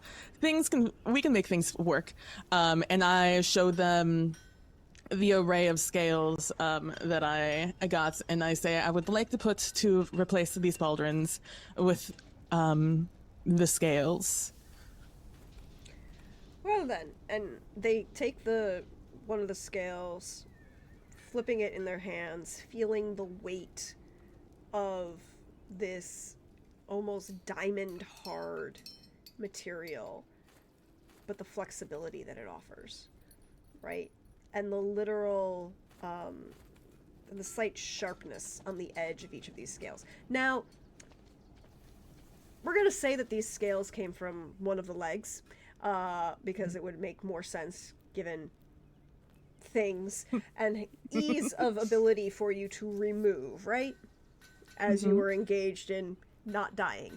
But you did. You succeeded in not dying, which is the important part. But they are also white, so he's kind of manipulating. It's like, well, I think the best option would be probably do something. Yes, possibly. And then goes off in a dialect of Dwarvish that is that level of both familiar and unfamiliar. Like when a true master of a craft and a skill starts engaging in the jargon of that skill, even if you are following a big chunk of the conversation, you're like, yeah, okay, I'm just gonna keep my mouth shut. But then offers to start pulling out some different materials, laying them against these scales of this white dragon, winter dragon that you survived, and interweaving the two. You're a fighter. Yes. What's your weapon? And starts coming around to walk around you in a way that you're very familiar with getting, armor refit before. Yeah. I on my back, which was half hidden, well, mostly hidden, completely hidden before by this hide I had, is you could just see well, actually, I've taken off the hide. The hide's on the ground now. You see what looks like kind of a quiver behind me. It has like two decorative arrows. Well, you wouldn't know they're decorative, but they're decorative arrows in the back. Really nice feathers. Absolutely have like dust on them because I never use them. Instead, from a side pocket, I pull out 2 light hammers, and I show him very nice light hammers, and because they're 2 gold a piece, so they better be fucking nice. I show them off, and I'm like, I use light hammers.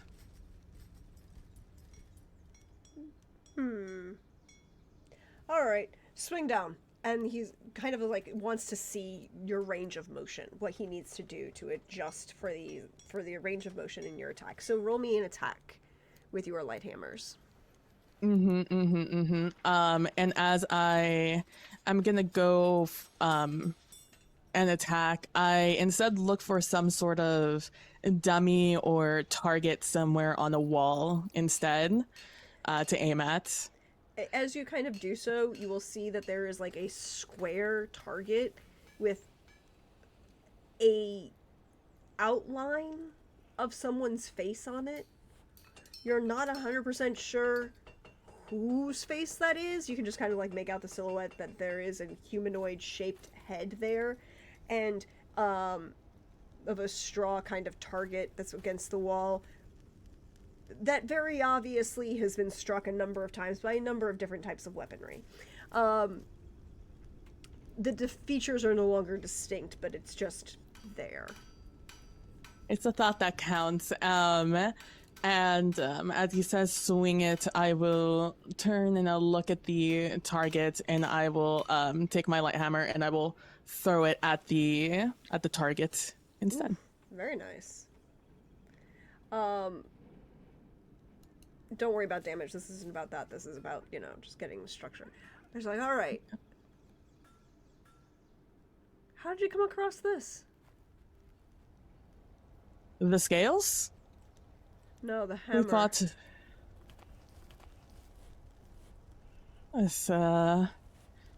grew up working at a smithy. And eventually, worked there a while, and then, the world happened and had to make the hammers work for me in a different way. Huh. Right. You use these as thrown or just strike? Mostly thrown, sometimes strike. Let's see. And he starts laying the scales against your shoulder. Could you roll me another attack, this time at disadvantage? Yes, I can do that. We will just take the smaller of the 2 because I don't have the button set up on the sheet right now. So it's an 11. It's like 11. I mean, you're hitting at the wall, right? Like this is all about just like even with his manipulating the scales over your shoulder, and they're quite a bit bigger, right? Like the scale itself is the size of your arm, given your height. And versus I was like, the second hammer I throw with my other arm. Yeah. Because I do use both my arms for throw-in. And so as you kind of like manipulates it and seeing how things go, he goes, we're going to be doing silver. You understand? That sounds good for me. All right.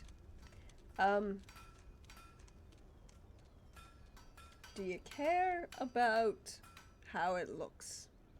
Beyond the fact that you're wearing dragon scales and are the size of, well, me.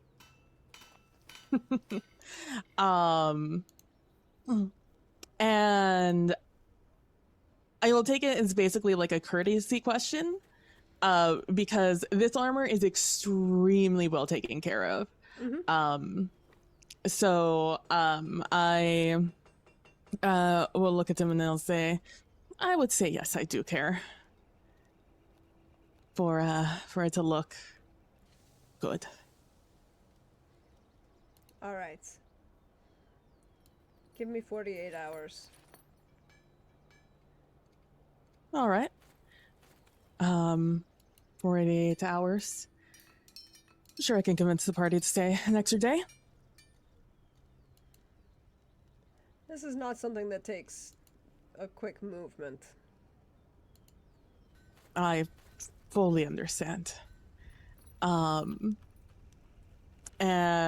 as I have at this point taken off the armor and have handed it over to um Grommel. Gormal, yeah. Gormel. Um I say, do you mind if I stick around for a while? It's been a little bit since I've been back at a forge and an anvil. I won't get in the way. I just miss it sometimes.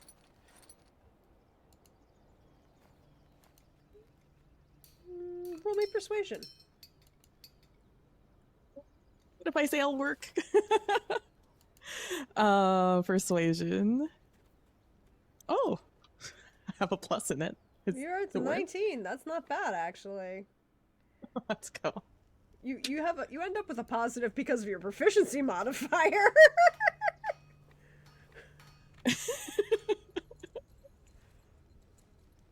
All right, we can put you to work. Here, and starts handing you tools, fully expecting you to clean them. The standard test a master of the craft would give anyone who claims to have any understanding of what they're doing. Absolutely, I take it in the same way you would when you go back to doing like an old hobby or an old task you would do with a parent when you were younger.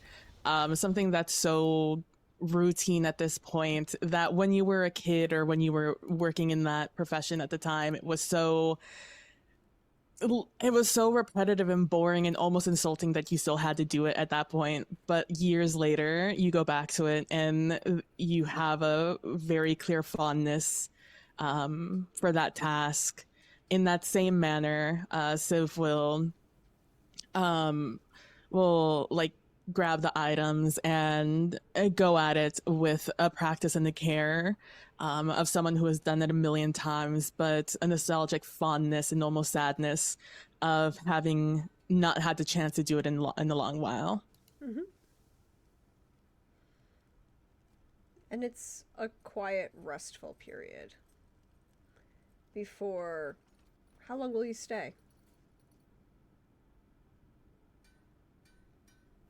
I will stay. Probably, honestly, probably until they kick me out. And not so much because I'm trying to overstay my welcome or losing track of time exactly, but more so it's been a hard like 20 years in this place we live, and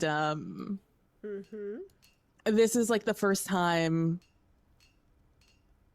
I feel like that little kid again at my like uncle's forge and working there. So I'm just kind of lost in the moment. I will say they're just doing whatever mundane task is given to me.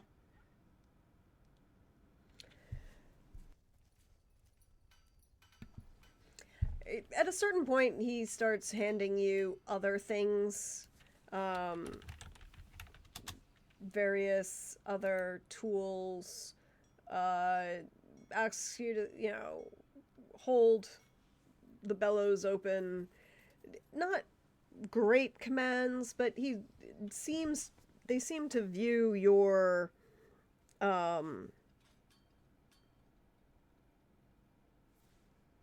both your dedication and and the actions you've already taken in a positive light. It's like, okay, you can be trusted not to stab yourself in the fork with a fork, right? Like there's this level of like, okay, you say you do actually can. And so for a while they will let you stay. But after a couple hours, they're like, get on. Go do something else. Also, perhaps a bath. Which is odd coming from a guy who smells like a smithy, but you know. I will, I'll look at him and say, all you could have said is just to fuck off. You don't have to say I smell also. And I will, like, almost playfully be just like, as I shrug back on my hide. And, like, take off some of the, like, the solid pieces of soot that have fallen on my arms throughout these tasks. All right. Well, I guess I will come back day after tomorrow for my armor then. All right. See you day after tomorrow. You can come back afterwards, but you just go get some rest. Do something.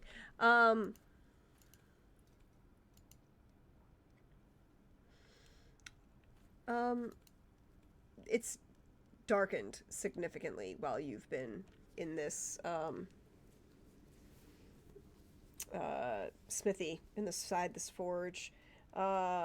Majority of the people who were out on the street are gone. Now it is, there are still people out, but it's no longer, it's getting closer to dark.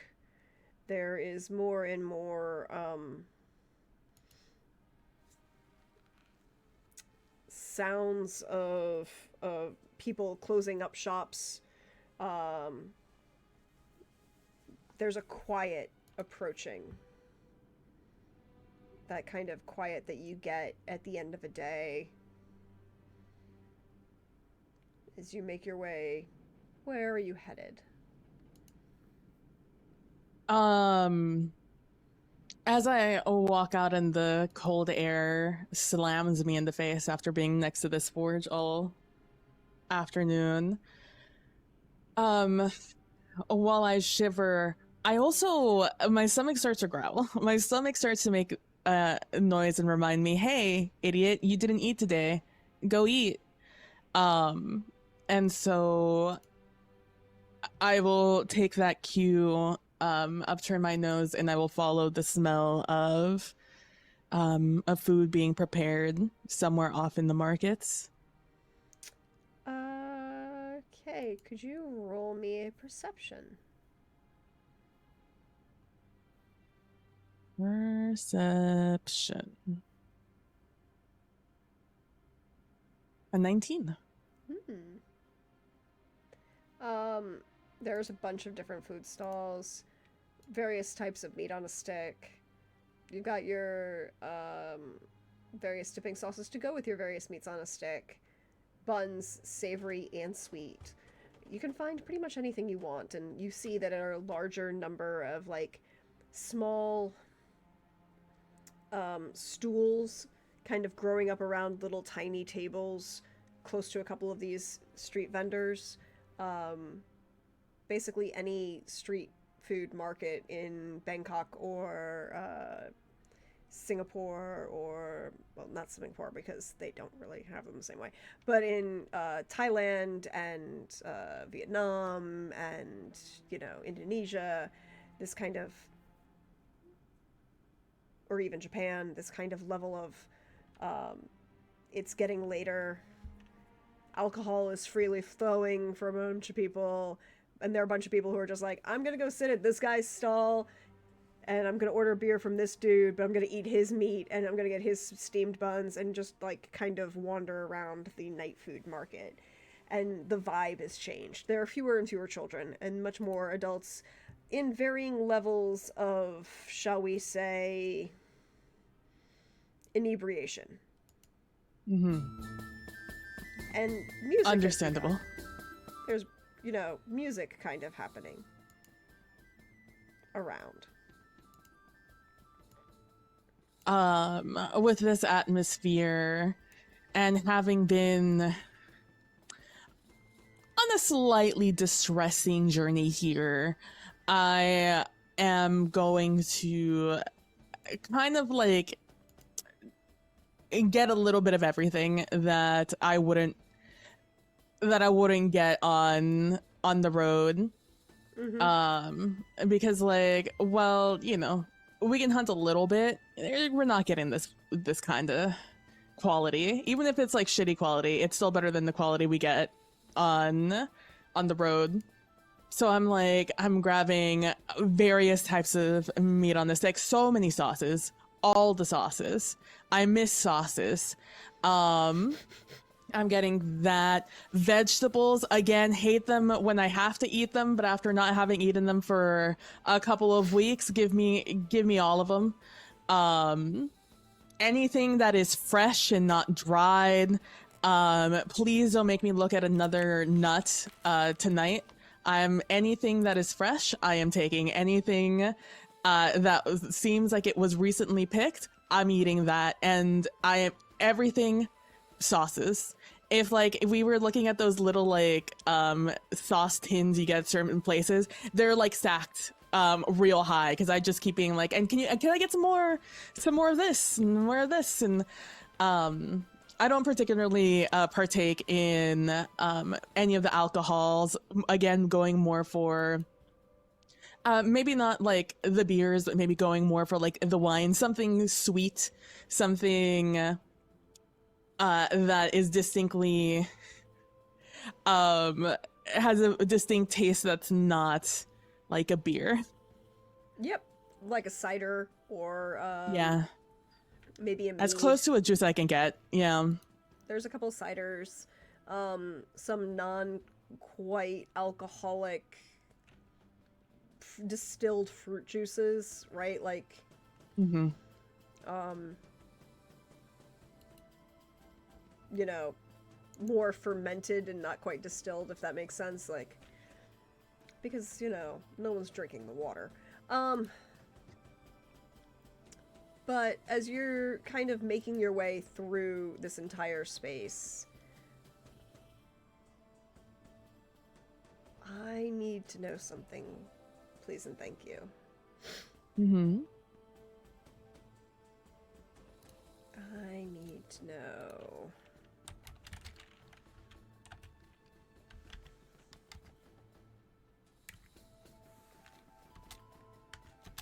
Does a 19 hit you? Without my armor, pretty much anything hits me, yeah. I mean, that's fair. You did leave your armor behind, so the 19 is going to hit you as a cord wraps around your throat.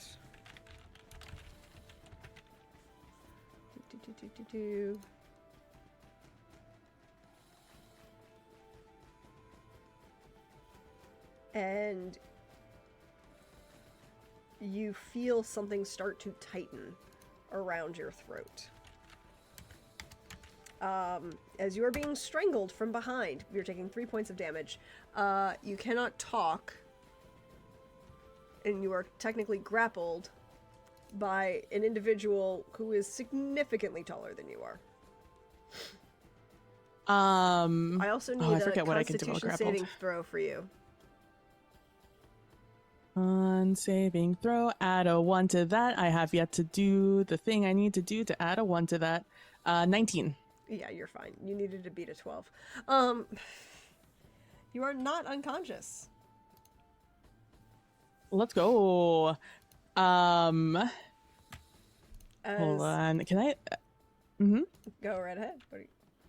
I was just gonna ask, can I attack when I'm being grappled, or do I have to? You are what is considered. You have disadvantage on your attack roll. Wait, hold on. Disadvantage on any other attack rolls against anybody other than the person grappling you. Oh. But you can attack the person grappling you. As they, Sweet. you know, the garrote kind of tightens behind your throat and kind of pulls you up as the person who is attempting to strangle you is significantly taller than you are. Yeah, I am going to to attack them then. And I'm going to use one of my superiority die to use a menacing attack on them. Okay. Let's see. What happens if I hit this? Does that pop up? It does. All right, let me also make the attack because I have to make the attack. Mm-hmm. Boop, boop, boop, boop, boop, boop, with my light hammer, striking them, attempting to. Oh, come on. So 14 will 14. hit. 14 will hit. Ooh. Just hit. And then they need to make what? A wisdom saving throw A wisdom save.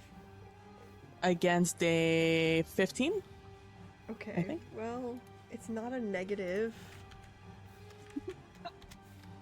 It's not a negative. So that's a 10. They do not succeed. Then they are frightened of me until the end of my next turn. Okay. Oh, I should do that. They get.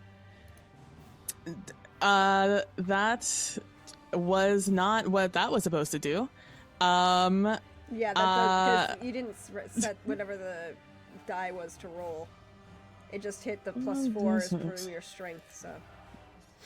Alright, that's okay. Let's see. Can I hit this again and now it's fixed? It is. Yes. Alright, that's 6. 6 points of damage. That What about- much? and what about the damage from the superiority die? Oh, you are so right.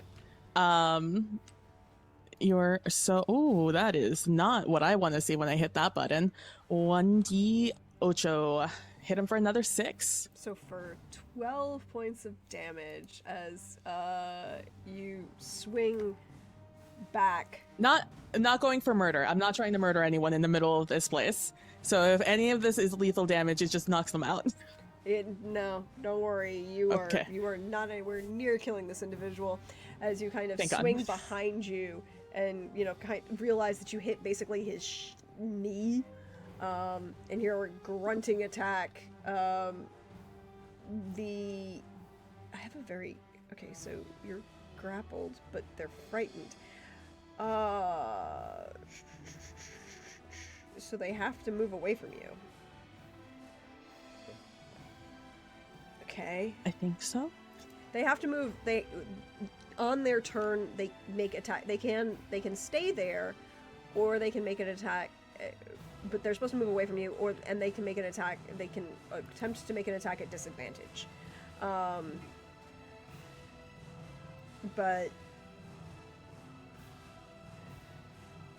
they're gonna. It's very interesting because they're grappling you. Mm-hmm. And we're gonna roll to see if they drop the grapple. Because... that's absolutely fair. Yes. They still failed your DC, so they're going to release the grapple and attempt to move away from you into the mass of people. And then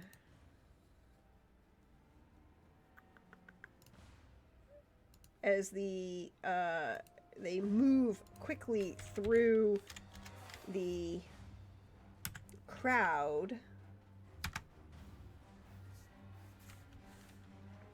you kind of see the cloak come up around them, and then they step into the crowd of people and are lost to your vision. Mm-hmm. One of the food vendors, a human, older man, comes up to you, is like, "What the fuck was that shit? Really? Attacking people during their eating now? What are these lands coming to? Used to be you at least had to wait until somebody had finished their drink first." It's nighttime. You'd think they'd just wait for me to leave the area of the torches. No standards in these younglings. I mean, honestly, what's a rogue to come to? I'm saying, ugh. Does this sauce keep well? Or do I need to do something special with it? Can I buy this? Can I get a jar of this, or? I can get you a jar of that. It keeps really well. It's a blended Hmm. hot sauce and vinegar combination. It's not going to need refrigeration, and you can kind of, it's got some chilies and some ginger and some turmeric, a nice amount of vinegar into it. Mhm. And then I'd like, can I get 2 of these? And also, what are your desserts like here? Anything you recommend? And he kind of pats you on the shoulder, reaches over. My daughter made these, and hands you a plate of fudge brownies. My eyes started to water up. I don't cry, but my eyes water up, and I'm like, I'll take this. I'll definitely take this.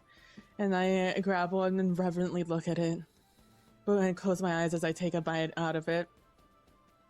And I don't care what the quality is; it's the most delicious thing I've had. Oh no, In she's a probably damn a good month. cook. Question, however, could you roll me a con save? I will absolutely roll you a con save. Technically, wait, 18. you're a dwarf. You have advantage. And it's an 18 instead of 17. Okay. It is not poisoned, but these are special brownies.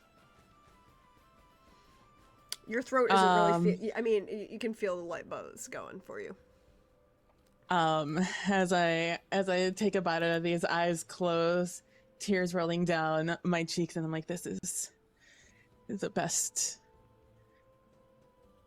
confectionery I've had in years. You give your daughter my regards. In fact, and I go through my pockets, and I rummage around in my pocket, and I take out like a reasonable amount of a handful of gold. And I grab the man's hand and I put just the mountain of gold in my hand. I mean, it's a small mountain. I'm a dwarf and I imagine my hands are not that large. But it's still a fair amount of gold. And I'm like, I don't know what she does. I don't know if she's getting married. She is married. She has kids. I don't care.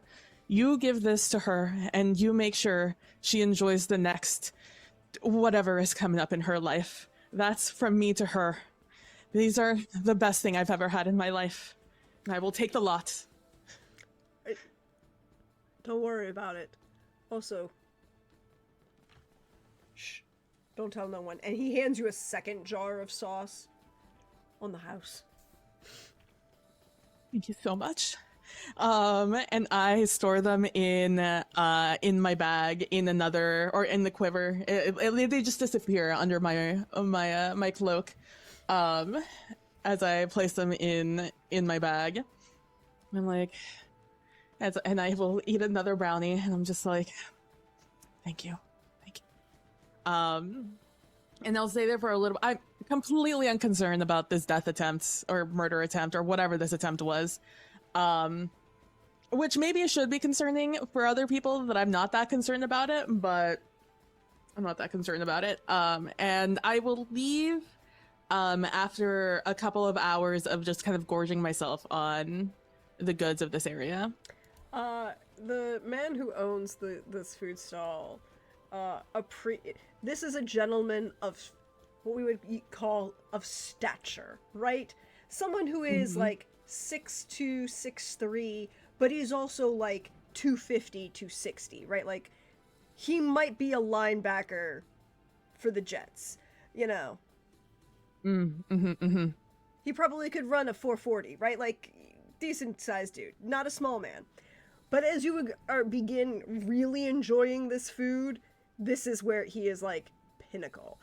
Things start to appear in front of you. You never, like, your cup never gets below a quarter, like half. The food is just keeps coming at periodic points. There's a small, like, package next to the sauce that he had done for you. Is like, these are some pies. They'll keep really well. You're good pie. And just kind of like someone who appreciates someone, appreciating their craft and their gift, and is just fully embracing you for this. And I appreciate it. None of if there's a tip jar, that tip jar is getting tipped a lot throughout this night. And yeah, everything. Absolutely everything he has to give me, I will eat. I miss good food, and this, my god, is good food. So I, as we finish this off, and it gets quieter as people start leaving, and obviously he has to pack up. Yeah. I will say, I'm so sorry I've made it all this night, and I've not even asked your name. What is your name, my good sir? They call me and he kind of pauses, and then he looks at you, glances kind of around, that kind of slight shift in his face and movements. Niklaus. Niklaus. Well, Niklaus, this has been an experience I will not forget. Maybe ever. Thank you so much for making such wonderful food and the generosity, and I will be putting that hot sauce in anything and everything I can. Don't end up dead. I will do my best. And I will hop down off the stool. I will stretch a little bit, as I have not left, in a little, maybe like once when like some drunk guy was just like, I bet you can't do this, and I'm like, I'll show you, and I did like a 1,000 push-ups or something stupid like that. Maybe the only time I've gotten up tonight. But as I get up and stretch a little bit, I give Niklaus another nod, and I will head off in one direction, stop probably halfway, and be like, no, I think the tavern's that way, or the inn's that way, and I will turn around and I'll go the other direction, and hope that's the way the inn is. It's not hard to find the Grey Nail. It's the only really large permanent structure in this kind of riverside area outside of Rook Roost. And it's darker as you move towards the inn. The street vendors and food and alcohol have kind of closed up.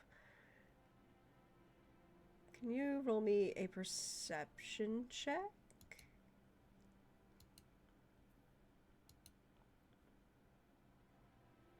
A 4. Mm-hmm. It's quiet. There's not a lot of people on the streets. You can kind of see the lights of the inn from where you are, and you realize like you're gonna have to kind of like weave through what isn't the most obvious of alleyways, because these aren't really alleys. This is just like a way station inn that has this kind of area grown up around it that's outside the city limits. And as you're kind of working your way through towards things,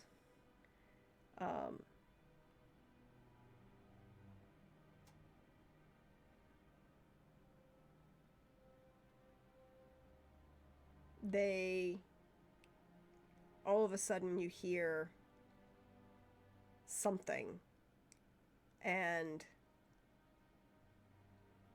a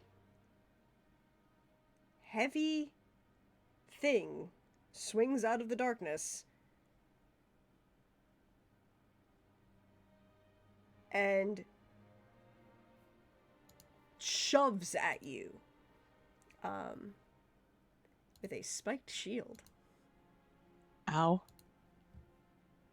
For a 19. Yeah. Great. So that is 6 points of piercing damage. Mm-hmm.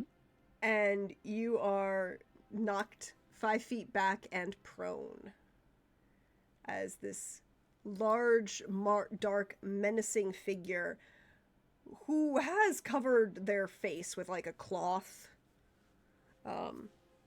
and like I pulled a like cap down on their head, but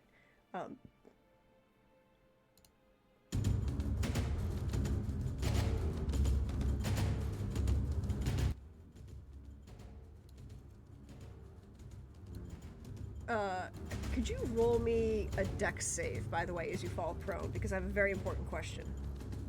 Oh, a dex save. Absolutely. Mm-hmm. That's a 4. Mm-hmm.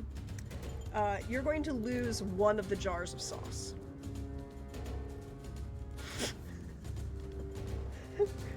I cannot believe. You still have This one. is so- what a slight. Okay, so I'm walking towards the inn. Can I see the inn? Am I in proximity of the inn? You can you can see the lights from it, but you're not really in proximity for it because it is the largest quote unquote building in the space. But you know that there are like 2 rows of stalls that you kind of have to weave your way through before you can get into the building or towards the building it's street. And I've been pushed back 5 feet from this individual. Yep, you've been pushed back and you are prone. And I'm prone. Okay. Then it is half my movement to stand up, right? That's what that is? Okay. Yeah. Half my movement to stand up. I am going to...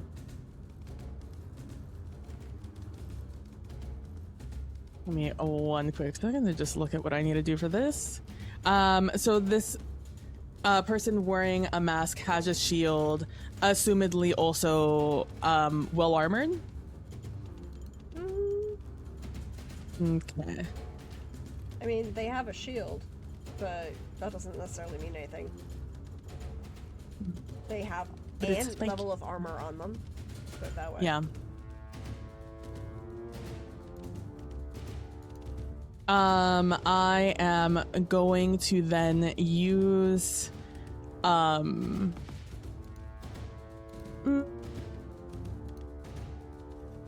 okay.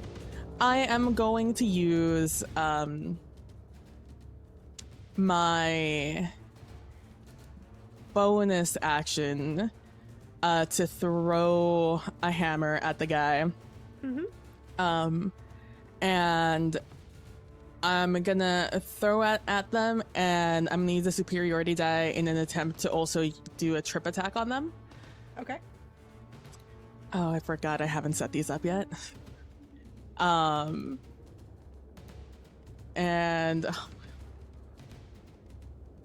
I roll a natural 1 on that attack. On the trip And I'm attack or on the throw? On the throw. Okay. On the throw. Yeah, that's a natural 1 on the throw.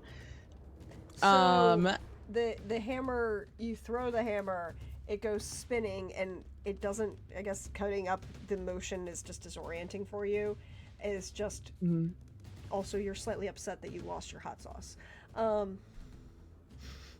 And the shield just kind of comes up, and you threw it just a little bit off, so the handle goes towards him instead of the head of the hammer, and he could use the shield, flipping the shield up just a little bit to knock the hammer away.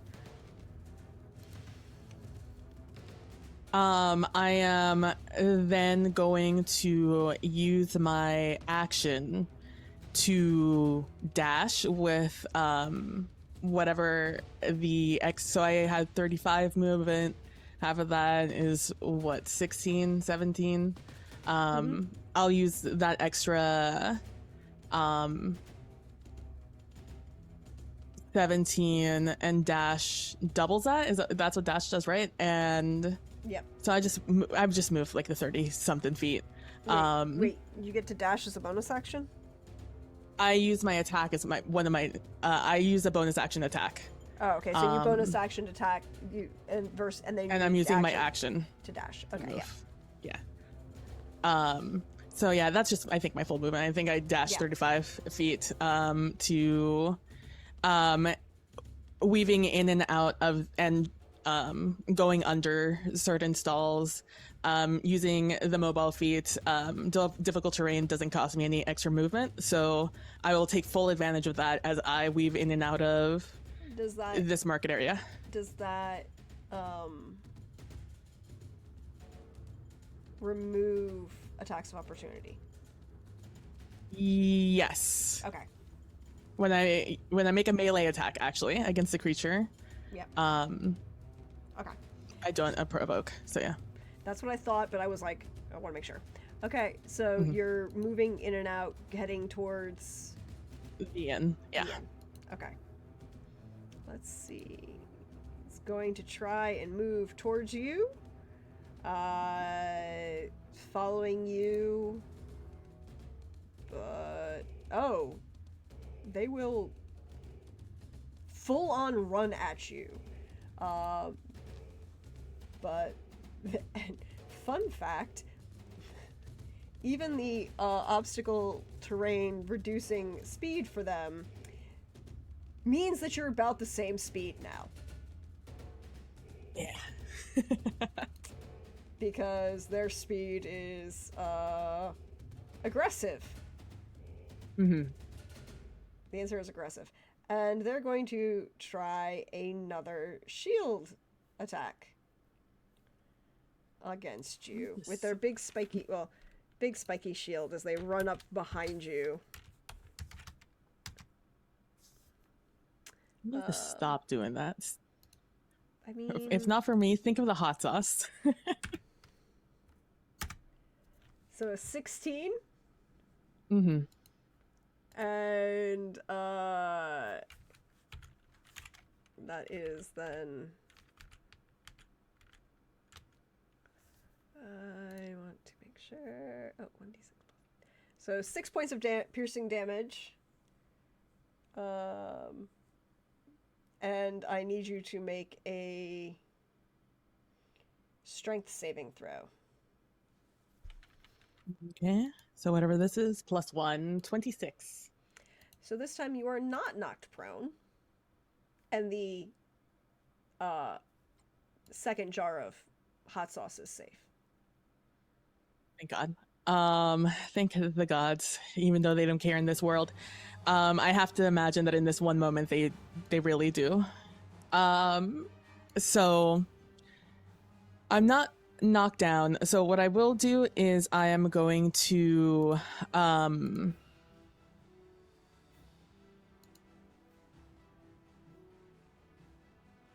they just hit me.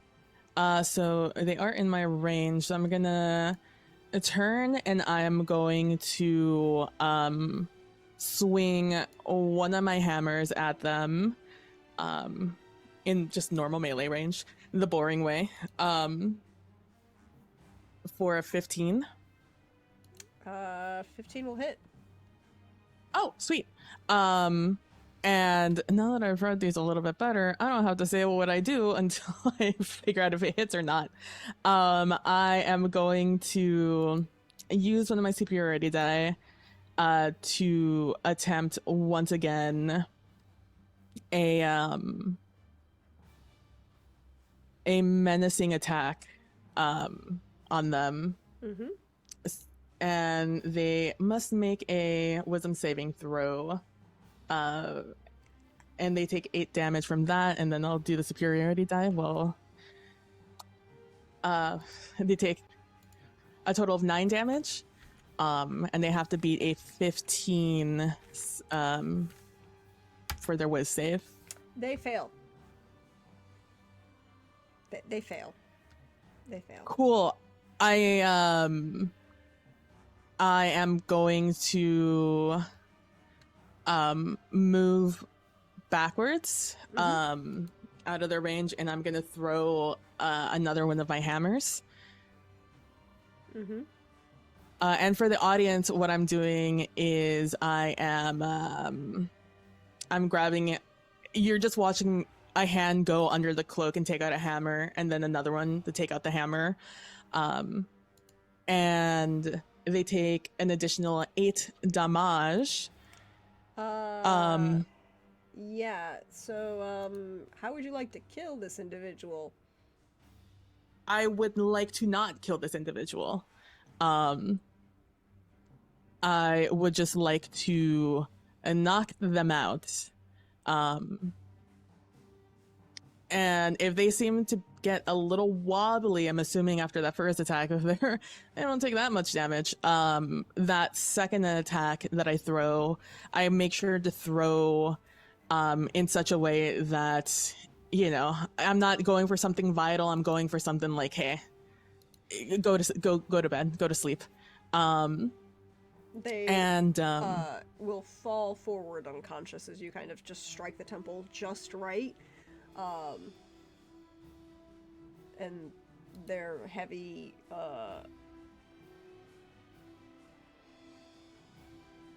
body hits the ground. And I look at them real quick. I look at them for a little. I mean, they're out. So I am gonna look at them for a moment, and before I forget where they are, I'm gonna go and pick up the hammers that I threw, which I think was just 2, and I grab them, make sure to put them back in the quiver, and I come back to this individual on the ground, just like honk shooing on top of their shield, and I remove their mask, and I start looking for any symbols, any markings, any clothing, anything that would mark them as part of a group, thieves guild, just to garner like where this person some motivations might be stemming from.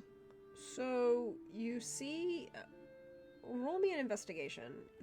You remove their mask, and it's a full adult orc. Heavy, 9. dark skin, that kind of like dark green that's almost blue-black. Long hair that's been pulled back and braided into intricately interwoven braids, in tiers, intricate, like a glorified, intricately fishtail kind of thing. And what did you roll on that investigation? A 9. A 9.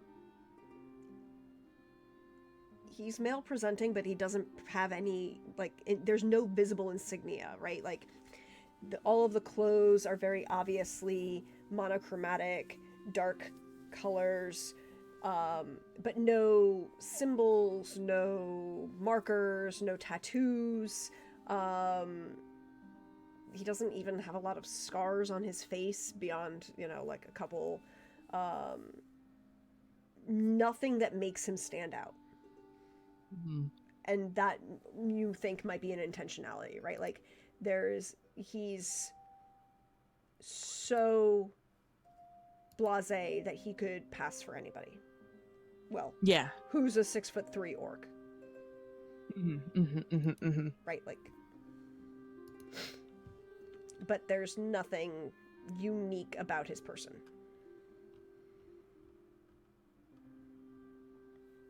I pat him down and I look to see if they have rope, or some sort of something they could have used when attempting to strangle me earlier, just to see if they're the same individual. As you pat him down, I will give you with the 9. You can't find anything that looks like a rope or anything like that. But you also don't find any injuries to his knee. Oh, interesting. Cool. So I will take out my rope and I'm going to tie them up. Mm-hmm. Their arms and their legs, and then together, and I'm gonna go ahead and drag them to the inn with me. Mm-hmm. And as I enter the inn, and I will say, hello, to the person in the front. I have 2 questions. First question, do you know what is good to get out the smell and the stain of a hot sauce on leather? Second of all, and also hide. Oh, I didn't even think about the cloak. Also, second, do you recognize this individual? Or know someone who might. That's where we're going to end, because that's going to be a perfect place to pick up when we are all back together for you all. So we will find out, maybe we'll fast forward, we'll find out.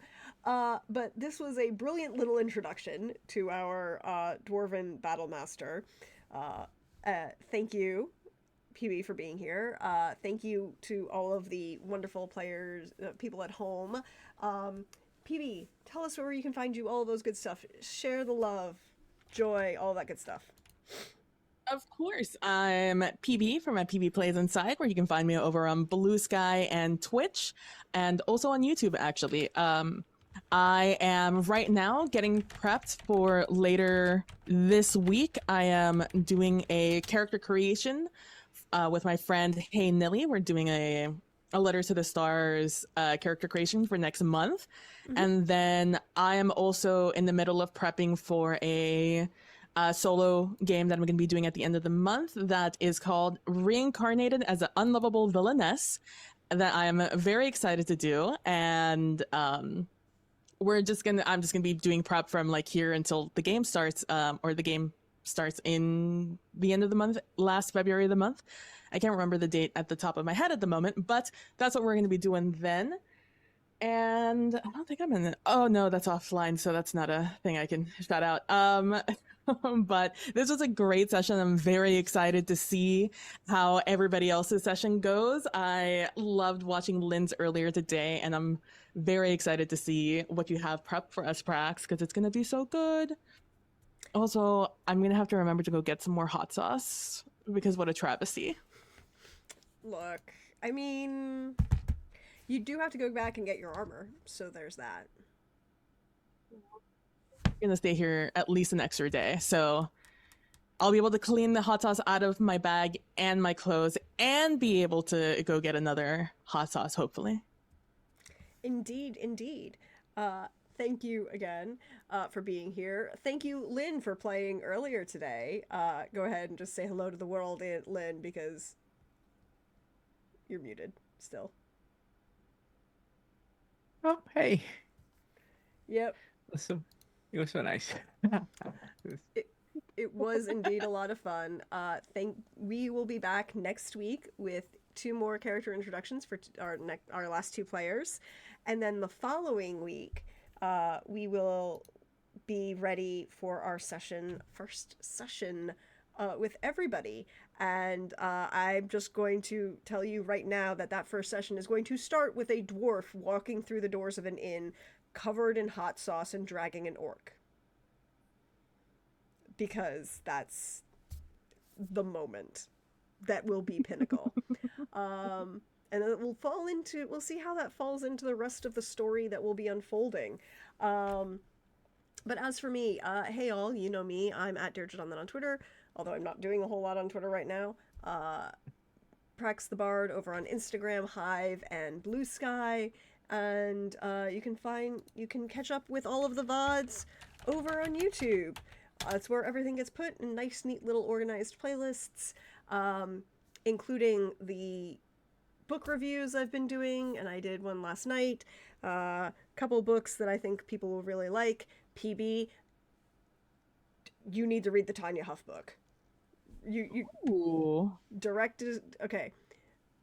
For those of you who missed the video, I'm going to give you the quick TLDR, but you should go watch the VOD.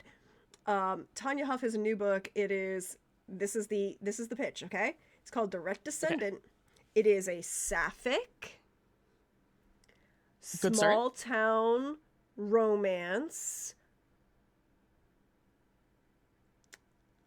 eldritch horror. Ooh. So, okay. Also in Canada. Oh. So I'll be looking this up. I'm just saying that sometimes your small town Hallmark movie style romance mystery is a woman who runs the local bakery and also is a voice for the dark being from beyond the veil. And casual. out of work English teacher who is hired by the rich old lady to find her grandson in the... I'm just saying, sometimes that's your romance. Sometimes that's just how it works out. And I would just like to point out that there's a lot of hilarity in this series, in this book, and it's a standalone, so go read it. It's great. But we'll also be back on Saturday for more books to talk about, because I have more books that we should talk about and have fun with. But then Sunday we'll introduce our last 2 players, and then we'll see what happens next. Because I like this. This will be fun. I'm having a joyous time. But thank you all for being here. Thank you all for hanging out. Thank you all for doing all of the loves and all of the things.